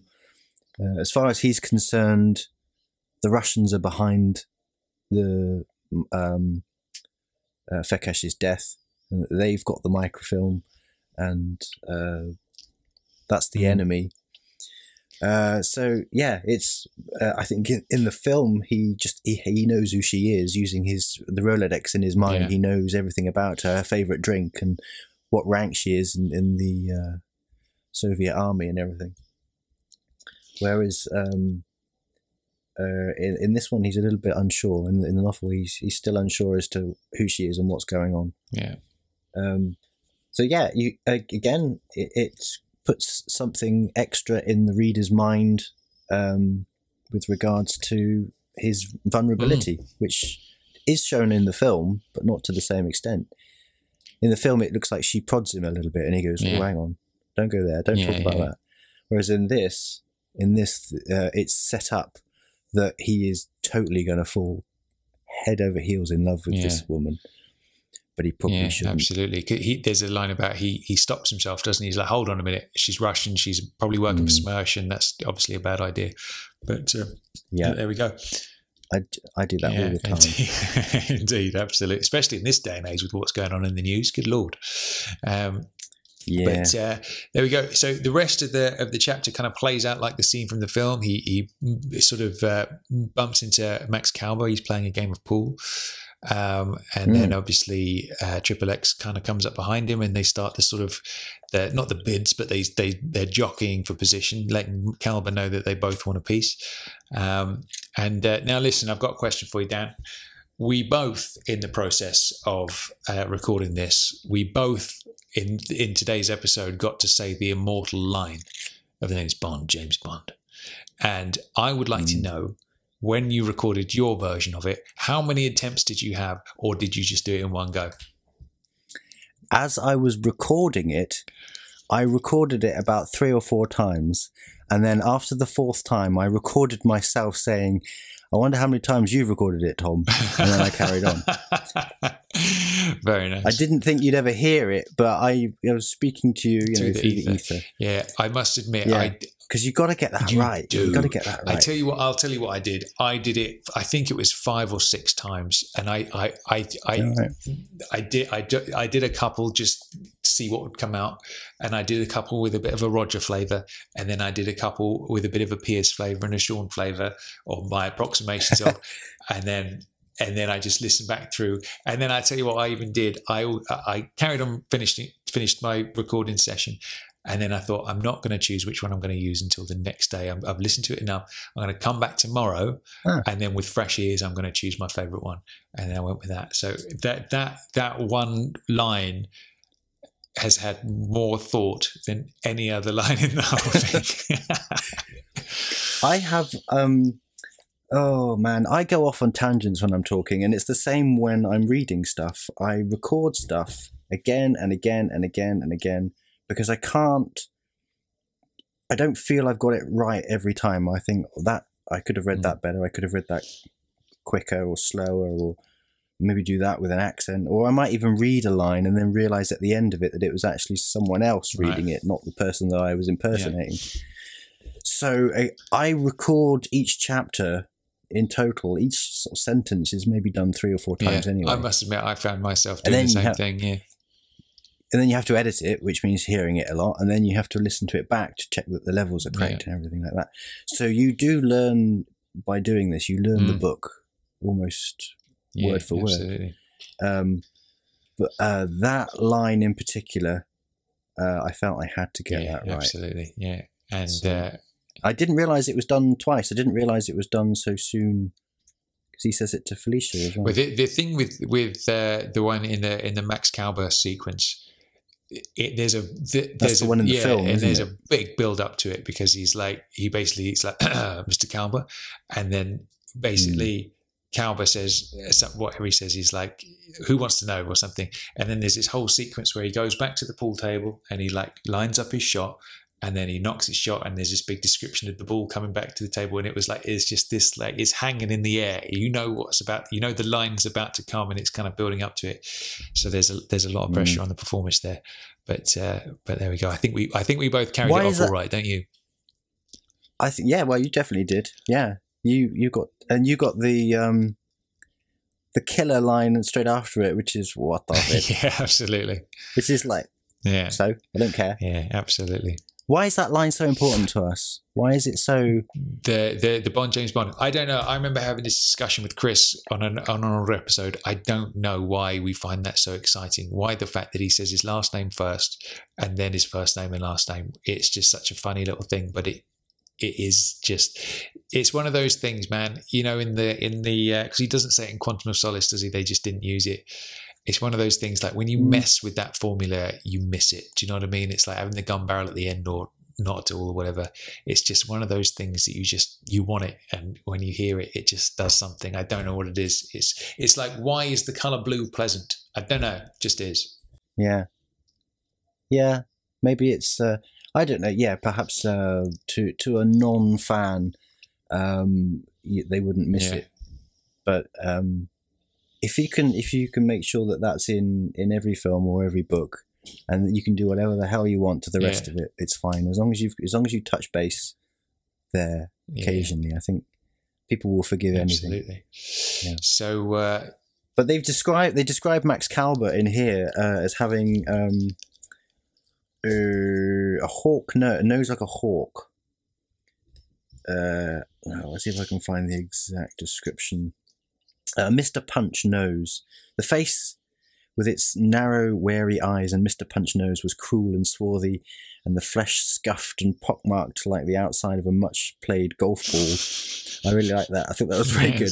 But looking at the chap that plays him in the film, who's an actor called Vernon Dobchev, he's got a big old nose as well. So it's almost good like casting. They've cast him based on that, or whether this came afterwards, whether this was written after the casting, I don't know. Absolutely. When I've got a really bad cold and I haven't spoken in the morning and my voice takes a while to warm up, it always sounds exactly like Vernon Dobchev, which is quite interesting. Very nice. I can't do it now. I've been yabbering on all afternoon, absolutely. So it's kind of warmed up now. But he's in The Last Crusade, Indiana Jones. He's the chap.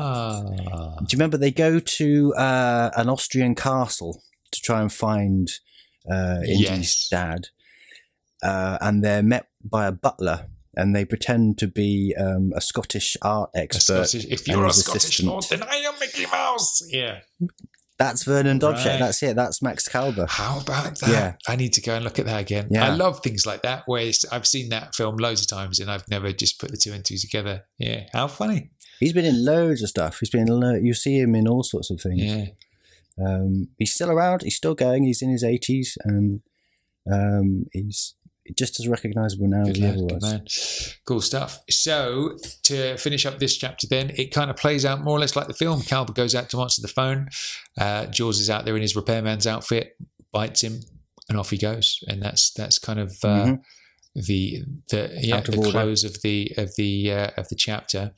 And obviously same kind of thing. Bond goes out there, sees the van, gets into the back. Triple X kind of climbs in after him. And we do get some Jaws backstory here, don't we? However brief it is. Yes, we do. Now, I do apologise. I miscounted the number of chapters. We were going to do 3 each. And I thought at some point you're going to get to have the line that we both wanted to read. And then I would get to pronounce Jaws' name on a regular basis, but I miscounted that, and you got to do that, so I can only apologise. Yeah. Well, that's okay. Because it's not an easy name. Speaking of recordings that would be snipped out of this episode, my first attempt at pronouncing this was an absolute utter abortion, and the letters here are just so unpronounceable. It's just ridiculous. So Jaws is of Polish origin.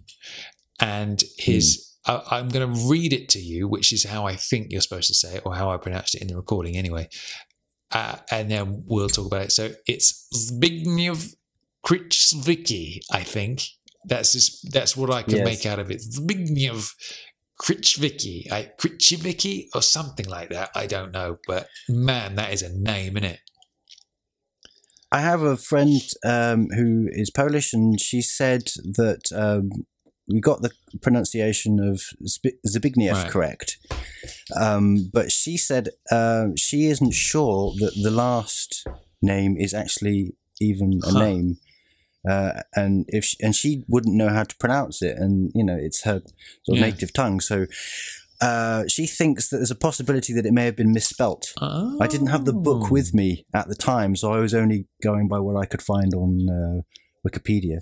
But she thinks that it was misspelt, and it's very similar to a name, Krzyzewski.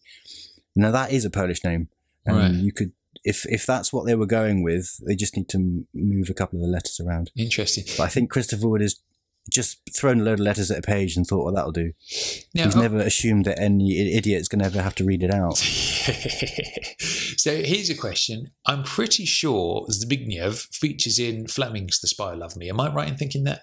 Or have I made that up? There might be a character called that. Because I don't know. You know what? I'm going to jump on the Googles because I don't know whether that's just a thought that's been implanted in my brain. The Spy Who Loved Me, Ian Fleming, Zbigniew. I feel like there's one of the heavies is called Zbigniew or something. Oh, no. I see what you're saying. Yes. For a film that's supposed to have been completely Fleming-free, plot-wise, there are two characters that appear in the book that Fleming wrote, which are very, very similar to both Jaws and Shandor. He's horror, isn't he? That's right, in Fleming's book. Yeah, he has Horowitz. When horror speaks, he reveals steel-capped teeth. Yeah. Yes, that's right. There's Sol Horowitz, and he's a very tall gangster with... he just kind of got metal caps. There's no suggestion that he could actually bite through a cable or anything. And he's accompanied by his sort of hard man, hoodlum, who's a little chap called... I've got this written down, so I didn't have to remember. There we go. Slugsy Morent, who is a short, chunky brute with alopecia totalis. So he's got no hair on his body anywhere. And that does fit the description of Shandor. So it does, doesn't it? Yeah, it says the character of Jaws was inspired by Fleming's description of a hoodlum named Sol Horowitz in his novel The Spy Who Loved Me. When horror speaks, he reveals steel-capped teeth. Interesting. Yeah. So there we go. So that's intriguing, isn't it? You've got the link back to Fleming there. So it's maybe it's not as outrageous as we think it is. He's got steel cap teeth, It's like, maybe the biting of the neck is the step too far, but having gnarly teeth is it's a Flemingism. Yeah, he does like his villains to be physically disfigured in different ways. So yeah, absolutely. It's not. Tell me this, right? We get the Jawsian backstory. It's a big Niev, and basically it all boils down to him being a basketball player with a foul temper. Now, talk to me about that. How do you feel about that backstory? I mean, yeah, okay, I could go with that. That was somewhat unexpected for me, actually, because there was that whole thing about him basically always having a foul temper and being a basketball player, and then basically ripping the hoop off the court and basically decapitating the referee with it or something, isn't there? Which I thought was quite funny. But I feel like I don't picture Jaws being a basketball player. Do you? It's like not going. No, I think what they've done is they've suggested that he's got a love of physical violence. He said he went to he got involved in a riot just because he just needed to beat somebody Unleash. up. Yeah. And that's kind of like Red Grant.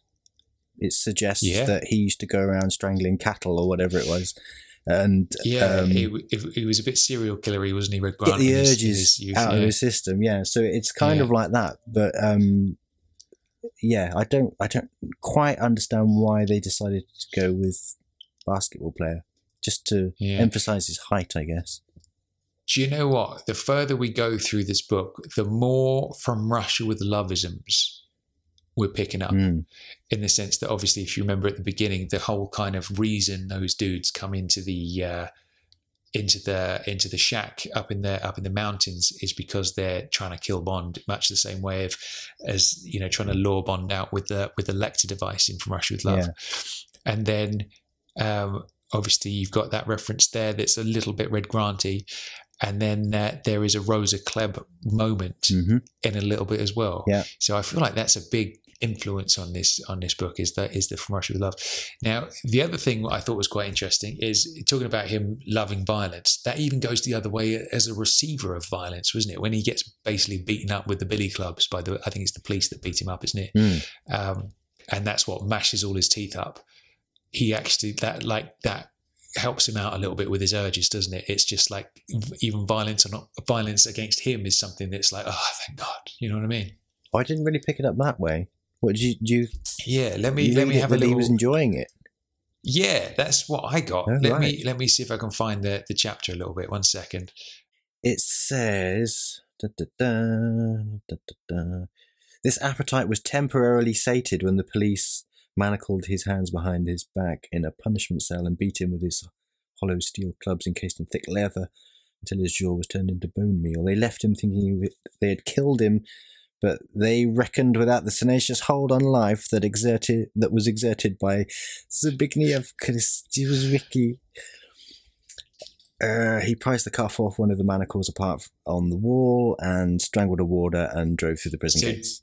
And 3 guards who got in his way. Do you think it's the strangling of the prison warden and knocking the dudes over in the car that made him feel better, or was it the beating of him? Do you think? I think the beating was like the last straw. I think that pushed him on. He sounds like he's a wounded animal at this point, and he's just hanging on because they find him in the hole of the ship and he's barely alive. Good point. So that's the other interesting thing, isn't it? So he escapes from prison, stows away unwittingly on one of Stromberg's ships, and then, like you say, they find him all messed up in the whole stowaway. Stromberg comes down and kind of takes him under his wing, and Stromberg is responsible for the teeth, isn't he? It's not like he's just hired this dude with metal teeth. He's actually responsible for the reconstruction of Jaws and comes up with the concept of him. And part of that reconstructing of the jaw means he has to have his vocal cords cut to make his jaw move or something. I can't remember what it was now. But yeah, so it's actually Stromberg is almost like a surrogate father to Jaws. Yeah. And he's obviously thought, hey, I know a mad Nazi scientist who could really do a number on this guy. I'll just call him up. and see what we can do to him, and turn him into as much of a fish as possible. And when we've given him the big metal teeth that can bite through anything, I'll then rename him Jaws. Yeah, well, this is the thing. Because he's not quite fish-like enough at the moment. So I tell you what, though, this Nazi doctor sounds like it could be a character worth exploring in itself. So I'll read the little segment. It says, Dr. Ludwig Schwenk had been responsible for many of the more notorious experiments on human guinea pigs in Buchenwald. He had grafted an Alsatian's head to a man's body and kept the resulting mutation alive for 3 weeks. He had experimented with genital transplants. I don't like the sound of that. Some of them involving men and animals. With the collapse of Nazi Germany, he had fled to Sweden, changed his name and set up a practice as a country GP in a village near Halmstad. Part of the Stromberg's income accrued from blackmailing Nazi war criminals with the threat of revealing their whereabouts to agents of the Israeli Mossad. It was a simple matter to persuade Schwenk to take an interest in Zbigniew's case. After 14 operations involving the grafting of tissue and the insertion of platinized steel components, the artificial jaw was operational.